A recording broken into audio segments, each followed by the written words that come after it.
Good evening all. New டைமென்ஷனில் நாங்கள் assignment discussion பண்ணி முடித்தோம். இப்போது அசைன்மெண்ட் எல்லோரும் சப்மிஷன் பண்ணியிருப்பீங்க. ஸோ நார்மலாக அசைன்மெண்ட்டில் வந்து இந்த கொஷின்ஸ் வந்து உங்களுக்கான ஒரு காமன் கொஷினாக தான் கேட்டிருந்தாங்க.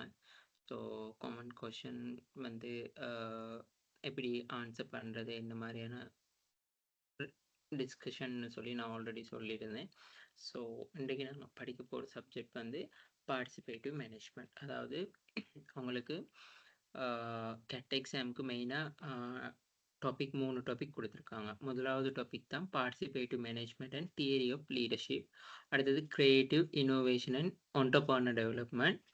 அடுத்தது 3வது topic management of productivity and quality. இந்த 3 டாபிக் பேஸ் பண்ணி தான் உங்களுக்கு கேட் எக்ஸாமுக்கு வந்து எக்ஸாமில் ஆன்சர்ஸ் வந்து கொஷின்ஸ் வந்து ப்ரொவைட் பண்ணுவாங்கன்னு சொல்லி போட்டிருக்காங்க. ஓகே சார், அதோடு வந்து எங்களுக்கு இப்போ படிக்க இருக்கிற, நான் ஆல்ரெடி சொன்னேன் இந்தந்த விஷயங்கள் தான் இப்போ நியூ டைமென்ஷன் சப்ஜெக்டில் படிக்க இருக்குன்னு சொல்லி. ஸோ நான் நியூ டைமென்ஷன் சப்ஜெக்டை வந்து நோட் பண்ணி பார்த்தோன்னு சொல்லி சொன்னால், ஓகே பாருங்கள், முதலாவது வந்து பார்ட்டிசிபேட்டிவ் மேனேஜ்மெண்ட். இது அப்போ கேட்டில் வந்து ஓவராலாக கவர் ஆகிரும். சரியா? அடுத்த சப்ஜெக்ட் வந்து என்னதுன்னா லீடர்ஷிப், அதுவும் டாபிக் 1ஓட சேர்ந்து கவர் ஆகிறது. அடுத்த விஷயம் தான் என்னதுன்னு கேட்டிருக்காங்க வந்து கிரியேட்டிவிட்டி இனோவேஷன். ஸோ அது எல்லாமே வந்து எங்களுக்கு இந்த என்ன சொல்ல, இந்த கிரியேட்டிவிட்டி அண்ட் இனோவேஷன் அந்த டாபிக் செகண்டில் வந்து கவர் ஆகிடும். தேர்ட் வந்து குவாலிட்டி, அதாவது ப்ரொடக்டிவிட்டி, அந்த மாதிரியான சப்ஜெக்ட் எல்லாம் சேர்ந்து வரைது அந்த குவாலிட்டின்னு சொல்லி மேனேஜ்மெண்ட் ஆஃப் ப்ரொடக்டிவிட்டி அண்ட் குவாலிட்டின்னு சொல்லி சொல்கிறது. ஸோ இது 3 முடிய இப்போ அடுத்து எங்களுக்கு ஃபைனல் எக்ஸாமுக்கு கவர் பண்ண வேண்டியது இன்டர்நேஷ்னல் ட்ரேடும் ட்ரேட் ப்ரொடக்ட்ஸும் எல்லாம் ஒன்றில் வரும். ஸோ இந்த சப்ஜெக்டும் அடுத்தது வந்து லாஸ்ட்டாக வந்து ஒரு சப்ஜெக்ட் இருக்குது ஒர்க் ஸ்பிரிச்சுவாலிட்டின்னு சொல்லி. ஓகே, ஸோ அப்போ டுவர்ட் பார்ட்டிசிபேட்டிவ் வந்து உங்களோட கேட் எக்ஸாம் படி பார்த்தா first topic 1 creative innovation and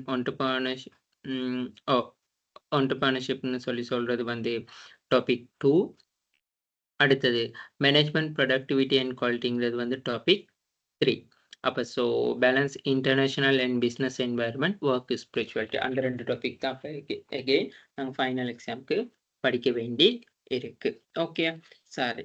so நான் இந்த கிளாஸ் எப்படி கண்டக்ட் பண்ணி கொண்டு போகிறேன்னு சொல்லியிருந்தேன்னு சொன்னால் பேப்பர் டிஸ்கஷன், அதாவது கேட் பேப்பர் டிஸ்கஷனோடைய தான் இந்த கிளாஸ் வந்து கவர் ஆகும். ஓகே சார், நான் ஆல்மோஸ்ட் 2019 2023 வரைக்கும் கேட் எக்ஸாமில் என்னென்ன கொஷின் நாங்கள் இன்றைக்கி படிக்க போகிற இந்த பார்ட்டிசிபேட்டிவ் மேனேஜ்மெண்ட் சப்ஜெக்டோட கவர் பண்ணியிருக்காங்கன்னு சொல்லித்தான் நாங்கள் பார்க்க போகிறோம். Okay sorry. இப்போ முதலாவது வந்து நான் உங்களுக்கு கொஷனை வந்து நான் டிஸ்கஷன் பண்ணிட்டு அந்த கொஷின் வந்து உங்களோட தியரி பார்ட்ஸில் வந்து எங்கெங்கே டச் ஆகுதுன்னு சொல்லி நான் அதை எக்ஸ்பிளைன் பண்ணி கொண்டு போகிறேன்.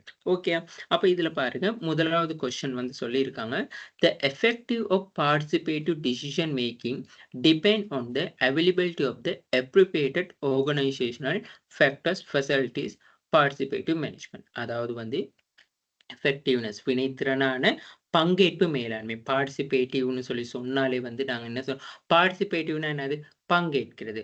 பார்ட்டிசிபேட்டிவ் டிசிஷன் மேக்கிங், அதாவது வந்து பங்கேற்பு, முடிவெடுத்தல், தீர்மானம் எடுத்தல் அப்படின்னு கூட சொல்லலாம். அது வந்து எதுல தங்கி இருக்குன்னா, ஆர்கனைசேஷன் நிறுவனத்துல இருக்கக்கூடிய சில, அதாவது வந்து சில வகையான காரணிகளால வந்து தங்கி இருக்குதுன்னு சொல்லி சொல்றாங்க. அது எங்களுக்கு ஒரு ஸ்டேட்மெண்ட்டாக தான் ப்ரொவைட் பண்ணி இருக்கிறாங்க. ஸோ எங்களுக்கு கொஸ்டின் கேட்டிருக்காங்க பாருங்க, discuss such supporting organizational factors to participative decision making citing suitable example. அப்போ சொல்றாங்க, இந்த பங்கேற்பு மேலாண்மைத்துவத்துக்கு அப்படி இல்லாட்டி பங்கேற்பு முகாமைத்துவத்துக்கு வந்து சப்போர்ட் பண்ணக்கூடிய, செல்வாக்கு செலுத்தக்கூடிய, அப்படி இல்லாட்டி பங்களிப்பு செய்யக்கூடிய, இந்த பார்ட்டிசிபேட்டிவ் மேனேஜ்மெண்ட்ல தீர்மானம், பங்கேற்பு மேலாண்மையில தீர்மானம் எடுக்கிறதுக்காக செல்வாக்கு செலுத்தக்கூடிய, தாக்கம் செலுத்தக்கூடிய காரணிகள் என்னதுன்னு சொல்லி கேட்டிருக்காங்க. அப்போ இதுதான் முதலாவது கொஸ்டின், நாங்கள் இன்றைக்கு படிக்க வேண்டிய சப்ஜெக்டோட முதலாவது கொஸ்டின். ஓகே, இது 2019 கெட் எக்ஸாம்ல கேட்டது. 2018 வந்து அதே மாதிரி ஒரு கொஸ்டின் ஒன்று கேட்டிருக்காங்க பாருங்க, which the leadership between commitment and participation leadership is the critical interlinkage whether the positive or negative outcome. Leadership is not only various contribution to membership mobilizing but from activism activism சொல்லி இந்த girl and prayer 2012 வந்து சொல்லியிருக்கிறாரு. அதாவது வந்து ஒரு relationship between அப்படின்னா, அதாவது participation சொல்லி சொன்னாலே வந்து அது மெயினா லீடர்ஷிப், அதாவது வந்து தலைவர்கள்ட்ட வழிகாட்டுதன் கீழே தான் இந்த பங்கேற்பு. ஒருத்தர் வந்து ஒரு நிறுவனத்துல காணப்படுகின்ற ஒரு நபர் வந்து ஒரு நிறுவனத்துல வந்து பங்கெடுக்கிறாருன்னா, ஒரு நிறுவனத்துல இருக்கிற அனைத்து நடவடிக்கையிலும் பங்கேற்பு செய்யறாருன்னு சொல்லி சொன்னா, அந்த நிறுவனத்துல இருக்கிற தலைவர்கள்ன்ற செயல்பாடால தான், தலைவர்கள்னு நடத்தைகளால தான் அவர் அந்த நிறுவனத்துல வந்து எந்த ஒரு விஷயத்திலயும் அந்த நிறுவனத்துல இருக்க ஊழியர் அவரைத்தான் நாங்க சொல்றது மெம்பர்னு கூட நாங்க சொல்லுவோம். ஸோ அவரோட செயல் அவரோட தாக்கத்தினால தான் சொல்லி சொல்றாங்க. அது பாசிட்டிவாவும் இருக்கலாம், நெகட்டிவாவும் இருக்கலாம். அதாவது வந்து அந்த தலைவர் வந்து என்ன சொல்றது, ஒரு பாசிட்டிவான தாட்ஸ் கொண்டு காணப்பட்டார்னு சொல்லி சொன்னா கண்டிப்பா வந்து என்ன நடக்கும்னு சொல்லி சொன்னா, அவர் பார்ட்டிசிபேட்டிவ் மேனேஜ்மென்ட்ல பங்கேற்பது வந்து கூடுதலா இருக்கும். இதே அவரோட நெகட்டிவான அவுட்கம்மா இருந்துச்சுன்னா, அந்த லீடர்ட வந்து அந்த எம்ப்ளாயி வந்து பார்ட்டிசிபேட்டிவ் பண்றது வந்து ரொம்ப குறைவா இருக்கும். அப்படி இல்லாட்டி ரொம்ப ரேரா இருக்கும்னு சொல்லி சொல்லலாம். அப்படி இல்லாட்டி பார்ட்டிசிபேட்டிவ் பண்ணாமலே இருக்கக்கூடிய சான்ஸ் இருக்கு. Leadership it not only the various contribution to membership mobilizing but from the activism. அப்ப என்ன சொல்றான்னு சொல்லி சொன்னா, இந்த லீடர்ஷிப் வந்து என்னைக்குமே அதாவது வந்து லீடர்ஷிப் வந்து அதுல வந்து கண்ட்ரிபியூட் பண்றது வந்து ரொம்ப அதாவது தாக்கம் செலுத்துது அப்படின்னு சொல்றது. அதாவது தாக்கம் செலுத்தலன்னு சொல்லி சொல்றாங்க. Leadership it's not only it is various contribution to the membership mobilizing but from activismனு சொல்லி சொல்றேன். from activism. ஸோ அந்த பார்ட்டிசிபேட்டிவ் மேனேஜ்மெண்ட்ல வந்து பங்கேற்பு செய்யறது வந்து தலைவர்கள்ட எந்த விதமான ஒரு தாக்கமும் இல்லைன்னு சொல்லி சொல்றாங்க. நிறுவனத்துல காணப்படுகின்ற ஊழியர்கள் அந்த பங்கேற்பு முகாமைத்துவத்துல ஏதாவது ஒரு வேலையா இருக்கலாம், ஏதாவது ஒரு ஆக்டிவிட்டிஸா இருக்கலாம், ஏதாவது ஒரு கோல்ஸ் அண்ட் ஆப்ஜெக்டிவ் அச்சீவ் பண்ணி கொள்ளக்கூடியது அதுக்கு பங்களிப்பு செய்யறது வந்து தலைவர்கள்ட வந்து என்ன சொல்றாங்க, தலைவர்கிட்ட வந்து செல்வாக்கினால இல்ல, தலைவர்கள் செல்வாக்கு செலுத்தாமலும் பங்கேற்பு செய்ய முடியும்னு சொல்லி சொல்றாங்க. Elaborate about statement drawing your understanding of the theory of leadership and participative management. இப்போ தியரி ஆஃப் த லீடர்ஷிப்பையும் பார்ட்டிசிபேட்டிவ் மேனேஜ்மெண்ட்டையும் பத்தி சொல்றாங்க இங்க. ஓகேயா? ஸோ அப்போ இது வந்து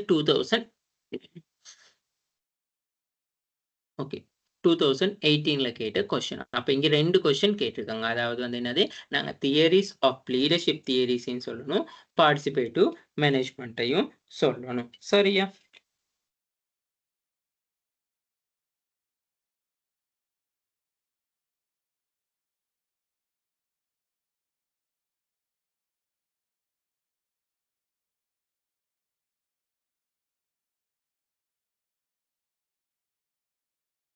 ஸோ இந்த 18 கொஸ்டின் வந்து நாங்கள் டிஸ்கஷன் பண்ணுறது எப்பன்னு சொல்லி சொன்னால், உங்களுக்கு அடுத்த ஒரு சப்ஜெக்ட் இருக்குது, அந்த லீடர்ஷிப்னு சொல்லி ஒரு சப்ஜெக்ட். அந்த ரெக்கார்டிங்கும் கேட்ட பிறகு இந்த கொஸ்டின், இந்த 18 உள்ள கொஸ்டினுக்கு வந்து ஆன்சர் பண்ணலாம். பட் இதில் வந்து உங்களுக்கு 50% வந்து ஆன்சர் பண்ண முடியும். பார்ட்டிசிபேட்டிவ் மேனேஜ்மெண்ட்டை பற்றி அங்கே கொஸ்டின் கேட்டிருக்க நேரில். ஓகேயா? ஸோ பேலன்ஸ் 50 வந்து நாங்கள் அந்த லீடர்ஷிப்பை வந்து படித்த பிறகு ஆன்சர் பண்ண கூடியதாக உங்களுக்கு இருக்கும். ஓகே, அடுத்த கொஸ்டின் 2017ல பாருங்க, எகெயின் அதே தான் கேட்டிருக்காங்க. Identify the influential factors for creating suitable environment for participative management and briefly describe each drawing in example from the local as well as global work organization. அப்ப சொல்றாங்க பாருங்க, இந்த பார்ட்டிசிபேட்டிவ் மேனேஜ்மெண்ட் வந்து அதாவது பங்கேற்பு முகாமைத்துவத்துல வந்து தாக்கம் செலுத்தக்கூடிய காரணிகளை வந்து என்ன செய்ய சொல்றாங்கன்னு சொல்லி சொன்னா, அதாவது வந்து லோக்கல் ஆஸ் வெல், அதாவது வந்து என்ன சொல்றது, லோக்கல்னா ஸ்ரீலங்கா எக்ஸாம்பிள்ஸ் வந்து கொடுக்கலாம். அப்படி இல்லாட்டி இன்டர்நேஷனல் சொன்னா நாங்க உள்நாடு மற்றும் வெளிநாடு உதாரணங்களை கொடுக்கலாம். அப்ப local example as well as global work organisation. அப்ப நாங்க அந்த குளோபல் ஒர்க் ஆர்கனைசேஷன்ல இருக்கிற லோக்கல் எக்ஸாம்பிளையும் கொடுக்கலாம், குளோபல் எக்ஸாம்பிளையும் கொடுக்கலாம்னு சொல்லி சொல்றாங்க. இந்த பங்கேற்பு முகாமைத்துவத்துல வந்து பாதிக்கக்கூடிய காரணிகளுக்கு வந்து நடைமுறை உதாரணத்தோட விளக்க சொல்லியிருக்கிறாங்க. ஸோ அப்போ இதுவும் அதை பார்ட்டிசிபேட்டிவ் மேனேஜ்மெண்ட் பத்தி கேட்குற கொஸ்டின் தான். ஸோ ஓவரால் எல்லா வருஷ பேப்பரையும் பார்த்தாலுமே உங்களுக்கு ஃபர்ஸ்ட் கொஸ்டின் வந்து கண்டிப்பா வந்து பார்ட்டிசிபேட்டிவ் மேனேஜ்மெண்ட் தான் கேட்டு வரும். சரியா? அடுத்தது பாருங்க, பாருங்க எக்ஸ்பிளைன் above அது ஸ்டேட்மெண்ட் ஒன்று கொடுத்துருக்காங்க. Explain the above definition giving example how principle of participative management and practices of the new form of the work organization. அதாவது வந்து இந்த பார்ட்டிசிபேட்டிவ் மேனேஜ்மெண்ட் வந்து இந்த நிறுவனங்கள்ல வந்து எப்படி ஒர்க் அவுட் ஆகுது, எப்படி அந்த ஃபங்க்ஷன்ஸ் ஆகுதுன்னு சொல்லி சொல்றாங்க.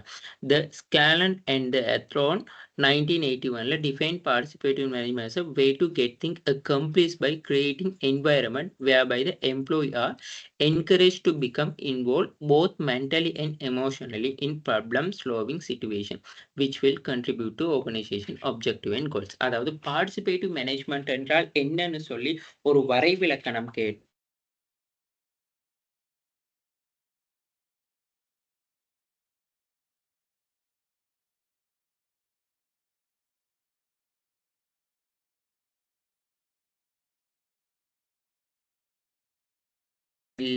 அப்படி இல்லாட்டி பார்ட்டிசிபேட்டிவ் மேனேஜ்மெண்ட்ல பங்கேற்பு செய்யக்கூடிய காரணிகள் பார்ட்டிசிபேட்டிவ் மேனேஜ்மெண்ட்ல பங்கேற்பு செய்யக்கூடிய காரணிகள் என்னதுன்னு கேட்டாலும் கண்டிப்பா நாங்க முதல்ல எழுதணும் பார்ட்டிசிபேட்டிவ் மேனேஜ்மெண்ட்னா என்னதுன்னு சொல்லி எழுதணும். அதுக்கு பிறகுதான் அடுத்த விஷயங்களை வந்து நாங்க கொண்டு நகர்த்தணும். அப்ப இந்த லைன்ல இருக்கிறது வந்து இந்த 2016 கேட் பேப்பர்ஸ்ல முதலாவது கொஸ்டின்ல வந்து இருக்குது என்னதுன்னு சொன்னா பங்கேற்பு முகாமைத்துவம்னா என்னதுன்னு சொல்லி இருக்கிறாங்க. ஸோ அதை வச்சு சொல்றாங்க explain the above definition giving example of how to participate. So how principle of participative management are practices in a new form of work organization. அப்ப நடைமுறையில இருக்கிற நிறுவனங்கள்ல வந்து அது எப்படி செல்வாக்கு செலுத்துதுன்னு சொல்லி உதாரணத்துடன் விளக்க சொல்லியிருக்கிறாங்க. ஓகே, ஸோ அடுத்த வருஷத்துல கொஸ்டின் 2015 போனாலும் அகெயின் சொல்லியிருக்காங்க பாருங்க. அதே மெம்பர் பார்ட்டிசிபேஷன் இந்த ஒர்க் ஆர்கனைசேஷன் சொல்லி ஒரு ஸ்டேட்மெண்ட்டை கொடுத்து explain the above statement highlighting the key environment dynamic that affect the operation of the participatory principle within work organization. Elaborate to answer drawing in a practical example from the contemporary work.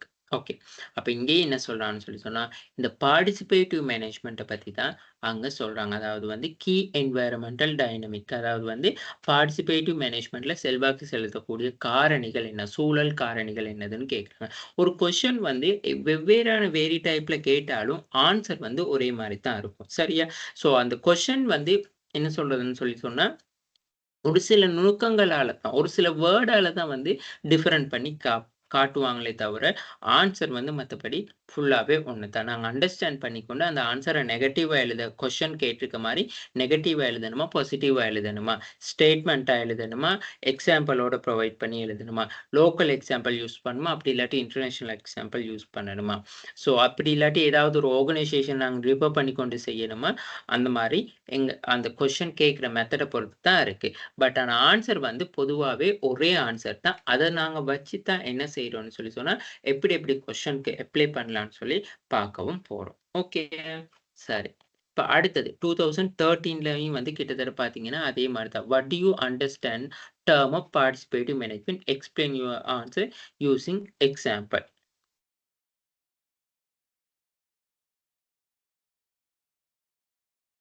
Okay, பாருங்க. What are the key environmental dynamic that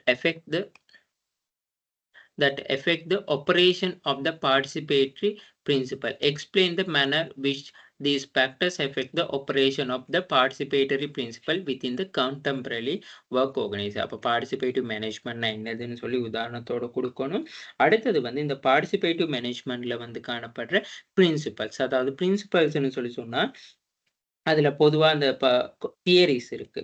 அந்த participative மேனேஜ்மெண்ட்ல மெயினா theories இருக்கு. அந்த தியரிஸ்ல வந்து என்னென்ன சொல்லுதுன்னு சொல்லி நாங்க அந்த விஷயங்களை வந்து எல்லாமே வந்து முன் வச்சு கொண்டு போகணும். சரியா?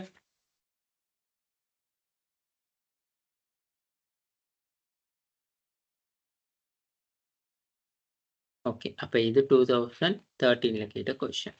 சரியா? அகைன் 2022-23ல கேட்ட கொஸ்டின். சரியா? 2022-23ல கேட்ட கொஸ்டின்ஸ் என்னதுன்னு சொன்னா what are the obstacle for effective implementation of participative management within an organization discussன்னு சொல்லி கேட்டிருக்காங்க. ஓகே, ஸோ இதுதான் வந்து எங்களுக்கு வந்த பேப்பர்.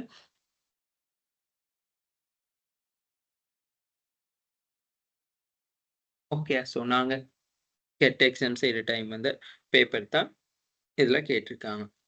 ஓகே பாருங்க. அப்ப இந்த கொஸ்டின்ல வந்து என்ன கேட்டிருக்காங்கன்னா, ஆப்ஸ்டக்கிள்னு சொல்லி சொன்னா தடைகள். சரியா? ஸோ ஆப்ஸ்டக்கிள் அப்படி இல்லாட்டி ப்ராப்ளம்ஸ்ன்னு சொல்லி சொன்னாலே தடை. இங்க என்ன சொல்லியிருப்பேன், இதுவரைக்கும் நாங்க பார்த்தோம் பார்ட்டிசிபேட்டிவ் மேனேஜ்மென்ட்குள்ள இருக்கிற எலிமெண்ட்ஸ் என்னன்னு கேட்டிருக்காங்க. பார்ட்டிசிபேட்டிவ் மேனேஜ்மென்ட்னா என்னதுன்னு கேட்டிருக்காங்க. பார்ட்டிசிபேட்டிவ் மேனேஜ்மென்ட்ல பிரின்சிபல்ஸ் என்னதுன்னு கேட்டிருக்காங்க. அப்படித்தான் கொஸ்டின்ஸ் கேட்டிருக்காங்க. சரியா? அடுத்தது இந்த மாரி ஒரு கொஸ்டின் கேட்டிருக்காங்க. பார்ட்டிசிபேட்டிவ் மேனேஜ்மென்ட்ல வந்து தடையா இருக்கக்கூடிய காரணிகள் என்னதுன்னு? பார்ட்டிசிபேட்டிவ் மேனேஜ்மென்ட்க்கு தடையா இருக்கக்கூடிய காரணிகள் என்ன? What are the obstacle for the effective implementation of the participative management within an organisation. அப்ப இது வந்து என்ன செய்யணும்? அதே நாங்க படிச்ச விஷயத்த வந்து எதிர்மறையா எழுதணும். நெகட்டிவா எழுதினா சரி. அதாவது நாங்க கொஸ்டின்ல படிச்சிருப்போம். ஓகே. உதாரணத்துக்கு இப்ப குட் லீடர் த குவாலிட்டீஸ் இதுன்னு சொல்லி சொன்னா, நாங்க அதே வந்து ஆப்போசிட்டா எழுதலாம். பேட் லீடர்ஷிப் இருக்கனால தான் வந்து இந்த பார்ட்டிசிபேட்டிவ் மேனேஜ்மென்ட்க்கு ஆப்ஸ்டக்கிள் ஆகுது. அப்ப குட் லீடர்ஷிப் தியரிஸ் அப்படியே அகைன்ஸ்டா வந்து பேட் லீடர்ஷிப் தியரிஸ் அப்ளை பண்ணி எழுதினா ஓகே. ஸோ இவ்வளவு தான் பார்ட்டிசிபேட்டிவ் மேனேஜ்மென்ட். அப்ப கொஸ்டின் வந்து கண்டிப்பா பார்ட்டிசிபேட்டிவ் மேனேஜ்மென்ட்ல அவங்க தந்திருக்கிற உங்களுக்கு 3 டாபிக் தந்திருக்காங்க. 3 டாபிக்க வந்து சம்டைம்ஸ் வந்து கொஸ்டின்ஸ் வந்து 4 கொஸ்டின்ஸ் செய்ய வேண்டி வரும். 25 மார்க்ஸ்க்கு. ஸோ இந்த கொஸ்டின் தான் கேட்டிருப்போம். இந்த ஒவ்வொரு முறையும் பார்ட்டிசிபேட்டிவ் மேனேஜ்மென்ட்ட பத்தி கொஸ்டின் கேட்டு வரும். ஓகேயா? ஸோ நெறைய பேர் வந்து போன முறை விட்ட மிஸ்டேக் என்னதுன்னு சொன்னா, பார்ட்டிசிபேட்டிவ் மேனேஜ்மென்ட்னா என்னதுன்னு எழுதி, அதில உள்ள எலிமெண்ட்ஸ தான் எழுதினாங்களே தவிர, அதுக்கு எதிரா ஆப்ஸ்டக்கிள் எழுதல. ஓகேயா? ஸோ 100ல ஒரு 5 வீதமானவங்களுக்கு மட்டும் தான் கெட் எக்ஸாம்ல வந்து ஆ 70க்கு மேல மார்க்ஸ் வந்துச்சு. ஓகேயா? ஸோ 100ல 70க்கு மேல. அப்ப 100க்கு 70 100ல ஒரு 5 வீதமானவருக்கு தான் 100க்கு 70க்கு மேல. ஒருத்தருக்கு 90 மார்க்ஸ் வந்துச்சு. அடுத்தது வந்து 70 மார்க்ஸ் வந்து ஒரு 3, 4 பேருக்கு வந்துச்சு. ஸோ அதுல எனக்கும் 1 மார்க்ஸ் எனக்கும் 70 மார்க்ஸ் வந்துச்சு. ஓகே. ஸோ என்ன சொல்றேன்னு சொன்னா, நாங்க கேட்கிற கொஸ்டின்ஸ் வந்து கண்டிப்பா வந்து எந்த விஷயத்த கேட்டிருக்காங்களோ நாங்க முதல்ல தெளிவா விளங்கிக் கொள்ளணும். தெளிவா விளங்கிக் கொண்டு தான் நாங்க என்ன செய்யணும்னு சொன்னா ஆன்சர் பண்ணணும். ஓகே. நெறைய பேர் நல்லா ஞாபகம் வச்சுக்கொள்ளுங்க. லெவல் ஃபைனல் இயர்ல வந்த பிறகு நெறைய பேர் டிகிரி வந்து கம்ப்ளீட் பண்ணாம போறதுக்கான மெயின் சப்ஜெக்ட் 2ன்னு சொல்லி சொன்னா, ஒண்ணு நியூ டைமென்ஷன், இன்னொன்னு ஸ்ட்ராடஜிக் மேனேஜ்மென்ட். நெறைய பேருக்கு ரிசல்ட்ஸ் வந்து டவுன் ஆகுதுன்னு சொன்னா 2 சப்ஜெக்ட் தான். ஒண்ணு ஸ்ட்ராடஜிக் மேனேஜ்மென்ட், நியூ டைமென்ஷன். இது 2ம் தான் லெவல் ஃபைனல் இயர்ல வந்து கஷ்டமான சப்ஜெக்ட். நீங்க செய்ற மத்த சப்ஜெக்ட் எந்த சப்ஜெக்ட் நீங்க கஷ்டம்னு சொல்லி சொன்னாலும், நான் அத வந்து அ அக்ரி பண்ணவே மாட்டேன். ஏன்னு சொன்னா, இன் எக்ஸ்பீரியன்ஸ்ல நாங்க எங்கட பேட்ச்ல வந்து இருக்கிற கவுண்ட்ல வந்து நாங்க பார்க்கக்குள்ள நெறைய பேருக்கு வந்து இந்த நியூ டைமென்ஷன் சப்ஜெக்ட் வந்து ஃபெயில் ஆகியிருக்காங்க. நெறைய பேர் வந்து ஃபர்ஸ்ட் செமஸ்டர்ல ஸ்ட்ராடஜிக் மேனேஜ்மென்ட் சப்ஜெக்ட் ஃபெயில் ஆகியிருக்காங்க. உங்களுக்கே தெரியும். ஆ எக்ஸாம் பேப்பர்ல வந்து நாங்க என்னென்ன பிராக்டிஸஸ் பண்ணி கொண்டு போனோம். எக்ஸாம் பேப்பர்ல எப்படி எப்படி கொஸ்டின்ஸ் கேட்டிருந்தாங்க. அசைன்மென்ட்ஸ்ங்க எப்படி கேட்குறாங்க. ஸோ கெட் எக்ஸாம் எப்படி வந்துச்சுன்னு சொல்லிலாம் உங்களுக்கே தெரியும். சரியா? ஓகே. அப்ப அதனால வந்து கண்டிப்பா வந்து என்ன சொல்றேன்னு சொன்னா, இந்த சப்ஜெக்ட் வந்து கொஞ்சம் ஹார்டா படிக்கணும். நீங்க என்னதான் நல்லா ஃபுல் பெர்ஃபெக்ட்டா போனாலுமே வந்து, கொஸ்டின வந்து சரியா நீங்க ரீட் பண்ணி ஆன்ஸர் பண்ணாட்டி இப்ப இந்த கொஸ்டின் வந்து எல்லாரும் கேட்டிருந்தாலும் பொதுவாவே எல்லாரும் செஞ்சாங்க. இப்ப எங்க இடையில வந்து 100ல 100 பேர் 100ல 100க்கும் முதல் கொஸ்டினா வந்து இந்த பார்ட்டிசிபேட்டிவ் மேனேஜ்மென்ட் கொஸ்டின் எடுத்து தான் செஞ்சாங்க. ஆனா, மிஸ்ஸே திரும்ப கிளாஸ் வச்சு கால் பண்ணி பெர்சனலா எனக்கு சொன்னாங்க. ஆப்ஸ்டக்கிள்ன்னு சொல்லி சொன்னா, முதல்ல என்னதுன்னு தெரியுமான்னு சொல்லி கேட்டாங்க. ஸோ அதுக்கு பிறகு தான் ஓகே. ஆப்ஸ்டக்கிள்ன்னு சொன்னாலே மெயினா தடைகள்ன்னு சொல்லி தான் அர்த்தம். ஸோ அப்ப அது கொஸ்டின வந்து நாங்க அண்டர்ஸ்டாண்ட் பண்ணிக்கொள்ற விதத்துல தான் இருக்கு. ஸோ எப்படி ஆன்ஸர் பண்றோம்ன்னு. ஸோ அத விட நாங்க நல்லா ஃபுல் பெர்ஃபெக்ட்டா படிச்சு கொண்டு போனாலும் வேலை இல்ல. எங்களுக்கு வந்து கொஸ்டின் என்ன கேட்டிருக்காங்க, அதுக்கு எப்படி ஆன்ஸர் பண்ணணுங்கிற ஆன்ஸர வந்து அப்ளை பண்ற மெத்தட் தெரியாட்டி, நாங்க என்னதான் நல்லா எழுதிட்டு வந்தோம்ன்னு சொல்லி சொன்னாலும், எங்களுக்கு ரிசல்ட்ஸ் வந்து பெஸ்ட்டா வராது. சரியா? ஓகே.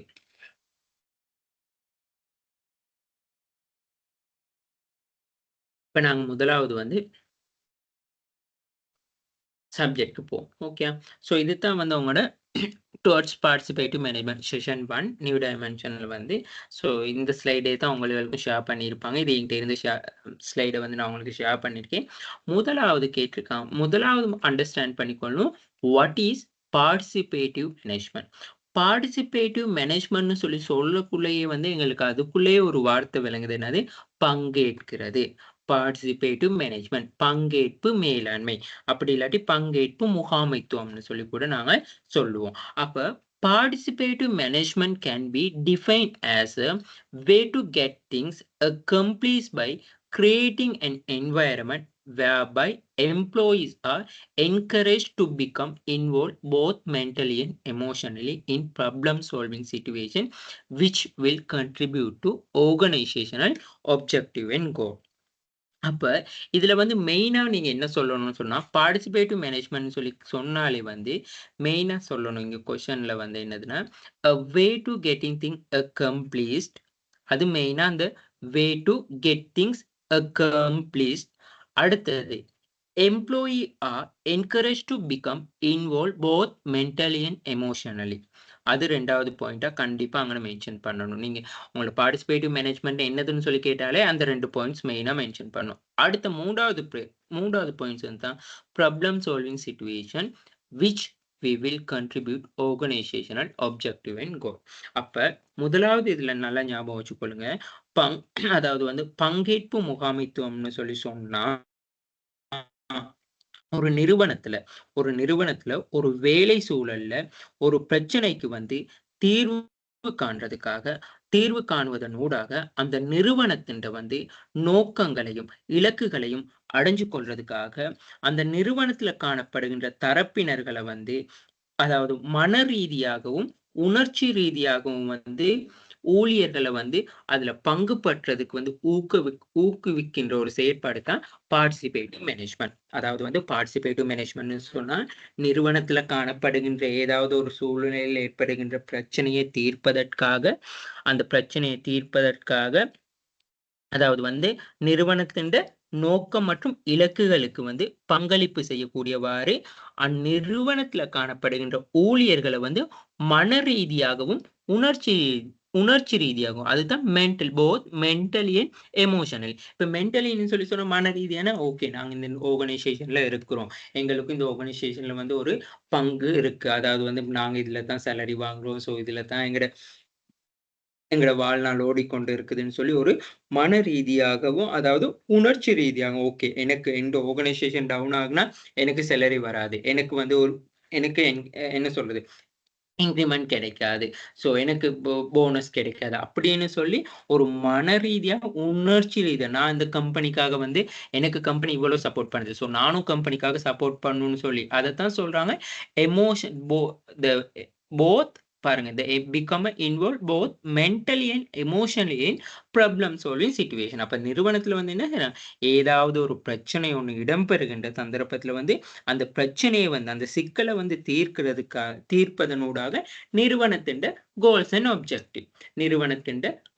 அப்ஜெக்டிவ் வந்து அச்சீவ் பண்றதை வந்து தான் என்ன சொல்றாங்கன்னு சொல்லி சொன்னா பார்ட்டிசிபேட்டிவ் மேனேஜ்மெண்ட். அப்படி இல்லாட்டி இப்போ ஒரு ஆர்கனைசேஷன்ல இப்ப உதாரணத்துக்கு நாங்க இதுக்கு சொல்லணும் எக்ஸாம்பிள். ஓகே, ஒரு ஆர்கனைசேஷன் இருக்கு, அந்த ஆர்கனைசேஷன்ல வந்து இப்ப இந்த மந்த் எண்ட்குள்ள வந்து நாங்க இவ்வளவு டார்கெட் அடிக்கணும், இவ்வளவு பிசினஸ் வந்து இவ்வளவு டார்கெட் வந்து அச்சீவ் பண்ணணும், 2.5 பில்லியன் டார்கெட் அச்சீவ் பண்ணணும். ஸோ அந்த 2.5 பில்லியனுக்கு டார்கெட் அச்சீவ் பண்ணணும்னா அதுக்காக வந்து எங்களால என்னென்ன ஒர்க் பண்ண முடியுமோ, எங்களால என்னென்ன விஷயங்கள் வந்து நாங்க என்னென்ன விதத்துல வந்து அந்த நிறுவனத்துக்கு உதவ முடியுமோ நாங்க அந்த நிறுவனத்துக்கு வந்து உதவி செய்யணும். அதைத்தான் வந்து சொல்றது பார்ட்டிசிபேட்டிவ் மேனேஜ்மெண்ட். நீங்க இன்னொரு விஷயம் ஞாபகம் வச்சுக்கொள்ளுங்க, நாங்க சரி நாங்க வந்து வேலைகளுக்கு மட்டும் பங்களிப்பு செஞ்சா ஓகேயா அப்படின்னு சொல்லி கேட்டா இல்ல, அந்த நிறுவனத்துல ஏதாவது ஒரு பிரச்சனை ஏற்படக்குள்ள, ஏதாவது ஒரு தடங்கள் வரக்குள்ள நாங்க சப்போர்ட் பண்ணணும். அதாவது நாங்க ஒரு நல்ல விதமான ஒரு ஆலோசனையை கொடுக்கலாம், நாங்க உதவி செய்யணும்னு மட்டும்தான் இல்லை, நாங்க ஒர்க் செய்யணும்னு மட்டும்தான் இல்லை, ப்ரொடக்டிவிட்டி இன்க்ரீஸ் பண்ணணும்னு மட்டும்தான் இல்லை, நல்ல ஒரு டிசிஷன் எடுக்கிறதுக்காக வந்து நாங்க ஓகே சொல்லலாம். நாங்க இப்ப நிறுவனம் வந்து இப்ப லாஸ்ல போய் கொண்டு இருக்கு, ஓகே நாங்க இப்ப இந்த ஆர்கனைசேஷன் லாஸ்ல போறதுக்கு வந்து ஓகே நாங்க இதை வந்து என்ன சொல்றது இந்த லாஸ்ல போறது வந்து நாங்க ஸ்டாப் பண்ணி கொள்றதுக்காக ஓகே நாங்க ஒரு புதிய ஒரு ப்ராடக்ட்டை வந்து இன்ட்ரடியூஸ் பண்றோம். ஸோ அது ஒரு நல்ல ஒரு தீர்மானத்தை நீங்க முன்வைக்கிறீங்க. ஸோ அது வந்து நாங்க ஒரு பார்ட்டிசிபேட்டிவ்னு சொல்றது வந்து எந்த வகையிலனாலும் நாங்க பார்ட்டிசிபேட் பண்ணக்கூடியதா இருக்கணும், சரியா? ஸோ அதுதான் வாட் இஸ் த பார்ட்டிசிபேட்டிவ் மேனேஜ்மெண்ட்னு சொல்லி சொன்னா. அப்போ உங்களுக்கு இந்த படத்துல பார்த்தாலே விளங்கும். எல்லாரோட கன்ட்ரிபியூஷனையும் வந்து அங்க என்ன செய்றாங்க? அங்க ஒன்றிணைக்கிறாங்க. அப்பன்னா உங்கள்ட்ட ஒரு கன்ட்ரிபியூஷன், உங்கள்ட்ட ஒரு தாட்ஸ் இருக்கும். இன்னொருத்தர்ட்ட ஒரு தாட்ஸ் இருக்கும். ஸோ எல்லாரும் சேர்ந்து ஒரு நிறுவனத்துல வந்து இருக்கிற பிரச்சனைய தீர்க்கக்குள்ள வந்து, அந்த பிரச்சனை வந்து என்ன செய்யும்னு சொன்னா, இலகுவா வந்து தீர்த்துக் கொள்ள முடியும். அதனூடாக வந்து நிறுவனத்தின்ட வந்து கோல்ஸ் அண்ட் ஆப்ஜெக்டிவ் நோக்கங்கள், இலக்குகள் வந்து அடைஞ்சு கொள்ள முடியும். அப்ப what is the participative management? அப்படி இல்லாட்டி பார்ட்டிசிபேட்டிவ் மேனேஜ்மென்ட் தொடர்பா எந்த ஒரு கொஸ்டின் கேட்டாலும், மெயினா நீங்க முதல்ல பார்ட்டிசிபேட்டிவ் மேனேஜ்மென்ட்னா என்னதுன்னு சொல்லி எழுதுங்க. பார்ட்டிசிபேட்டிவ் மேனேஜ்மென்ட்னா என்னதுன்னு சொல்லி முதல்ல கண்டிப்பா எழுதணும். அது எழுதக்குள்ள மெயினா 3 பாயிண்ட்ஸ் வந்து கண்டிப்பா இருக்கணும். அது முதலாவது தான் the way to get things accomplished by creating an environment. அடுத்தது employee are encouraged to become involved both mentally and emotionally. Problem solving situation. Contribute to organisational objective and சரியா? ஸோ இந்த மெயினான 4, 5 விஷயத்த வந்து கண்டிப்பா அதுக்குள்ள இன்க்ளூட் பண்ணிக்க ஆகணும்.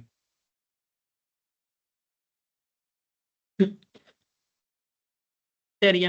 அடுத்தது வந்து பார்ட்டிசிபேட்டிவ் டிசிஷன் மேக்கிங். அதாவது அத நாங்க சொல்றது, இந்த பார்ட்டிசிபேட்டிவ்ல டிசிஷன் மேக்கிங். இப்ப நாங்க முதலாவது செஞ்சோம் பார்ட்டிசிபேட்டிவ் மேனேஜ்மென்ட். அப்ப அந்த நாங்க பார்ட்டிசிபேட் பண்ணா மட்டும் போதாது. ஓகே, இப்ப நாங்க இப்போ ஒரு டீம் எடுத்துக்கொள்ளுங்க. இப்போ ஒரு டீம் வந்து இருக்கும் பொழுது, ஓகே, இப்ப நாங்க ஒரு கேம்பஸ்ல ஏதாவது ஒரு ப்ராஜெக்ட்காக வந்து நாங்க எல்லாரும் டீமா இருக்கிறோம். ஸோ டீம்ல வந்து நான் பார்ட்டிசிபேட்டிவ் பண்ணா மட்டும் பத்தாது. அதாவது வந்து நான் வந்து என்னால செய்யக்கூடிய வொர்க்க வந்து நான் செஞ்சு குடுக்கணும். அப்படி இல்லாம நான் கடமைக்கு அந்த டீம்ல ஓகே நான் ஒரு பார்ட்டிசிபேஷனா இருக்கிறதுல எந்த ஒரு பிரயோஜனமும் இருக்காது. அப்ப நான் பார்ட்டிசிபேஷனா இருந்தா மட்டும் காணாது. நான் பார்ட்டிசிபேட்டிவ் டிசிஷன் மேக்கிங் சிறந்த தீர்மானங்களை வந்து நான் என்னால வந்து முன்வைக்கக்கூடியதா இருக்கணும். ஓகே, எங்களோட ப்ராஜெக்ட் வந்து இந்த டெட்லைன்ல சப்மிட் பண்ணணும்னா, ஓகே, எனக்கு ஏதாவது ஒரு வொர்க் ஒண்ணு தாங்கன்னா, அந்த வொர்க்க வந்து ஈஸியா செஞ்சு தாரேன். அப்படி இல்லாட்டி ஏதாவது உங்களுக்கு குரூப்ல ஒரு ப்ராப்ளமா இருக்கா, ஓகே, நான் இந்த ப்ராப்ளத்த நாங்க இப்படி சால்வ் பண்ணலாம்னு சொல்லி உங்களோட தாட்ஸ், உங்களோட ஒப்பீனியன்ஸ வந்து நீங்க முன்வைக்கணும். அப்படி இல்ல, ஓகே, எனக்கு என்ன நான் டீம்ல மத்தவங்க எல்லாரும் வொர்க்க பார்த்துக்கொள்வாங்க தானே. ஸோ நான் வந்து ஒரு மெம்பரா தானே இருக்கேன். லீடர் தான் அத செய்யணும். எனக்கு தேவையில்லன்னு சொல்லி இருக்க முடியாது. அப்ப இந்த பார்ட்டிசிபேட்டிவ் டிசிஷன் மேக்கிங்ன்னு சொல்லி சொன்னா, அதாவது participative is the totally of 4. In example, direct or personal or indirect through the representative or institute and of institute. In example, ranking from the minimal to comprehensive by which individual or group collective share their interest or contribute choose process thoughts self determine choosing among possible action during the decision process. சரியா? So இப்ப participative decision மேக்கிங்ன்னு சொன்னா, அதாவது வந்து இப்போ ஒரு நபர வந்து நாங்க பங்கு பற்ற செய்றதுக்கு, ஒரு நபர வந்து ஒரு நிறுவனத்தில காணப்படுகின்ற ஊழியர வந்து நேரடியாகவோ, அதாவது தனிப்பட்ட முறையிலோ, அப்படி இல்லாட்டி மறைமுகமா, இன்டிரெக்ட்டா ஒரு நிறுவனம் ஏதாவது பிரதிநிதிகள் மூலமாவோ, அந்த மாரி நாங்க என்ன செய்யணும், பங்கு பற்ற வைக்க முடியும். அதாவது வந்து தனிநபர்கள், அப்படி இல்லாட்டி குழுக்கள் வந்து நலன்கள பாதுகாக்கிறதுக்காக, இப்ப தனிநபர் நலன் பாதுகாக்கன்னா, இப்ப நான் அந்த டீம்ல இருக்கேன். ஸோ நான் அந்த ப்ராஜெக்ட்ட சப்மிட் பண்ணா தான் எனக்கு எனக்கு அந்த ப்ராஜெக்ட்க்கான மார்க்ஸ் வரும். அப்ப இந்த தனிநபர் நலன பாதுகாக்கவோ, அப்படி இல்லாட்டி குழுக்களோட நலன். அப்ப குழுக்களோட நலன் என்னது? ஓகே, ஓவராலா நாங்க இந்த அசைன்மென்ட்ட கம்ப்ளீட் பண்ணா தான் எங்களுக்கு எங்களோட குரூப்க்கு வந்து அந்த ப்ராஜெக்ட் மார்க்ஸ் வந்து தருவாங்க. ஸோ அப்ப தனிநபர்ட நலனோ, அப்படி இல்லாட்டி குழுக்களோட நலன பாதுகாக்கிறதுக்காக வந்து எடுக்கப்படுகின்ற முடிவுகள் வந்து சுயமாக தீர்மானிக்கிற தேர்வுகள் மூலம் வந்து குறைஞ்சபட்சம், அதாவது வந்து மினிமல் டூ கம்ப்ரெஹென்சிவ் குறைஞ்சபட்சமா, அப்படி இல்லாட்டி கம்ப்ரெஹென்சிவ்னு சொல்லி சொன்னா, முழுமையாக வந்து நாங்க அந்த பங்கேற்பு செய்து எங்களோட தீர்மானத்த வழங்குறது தான் பார்ட்டிசிபேட்டிவ் டிசிஷன் மேக்கிங்.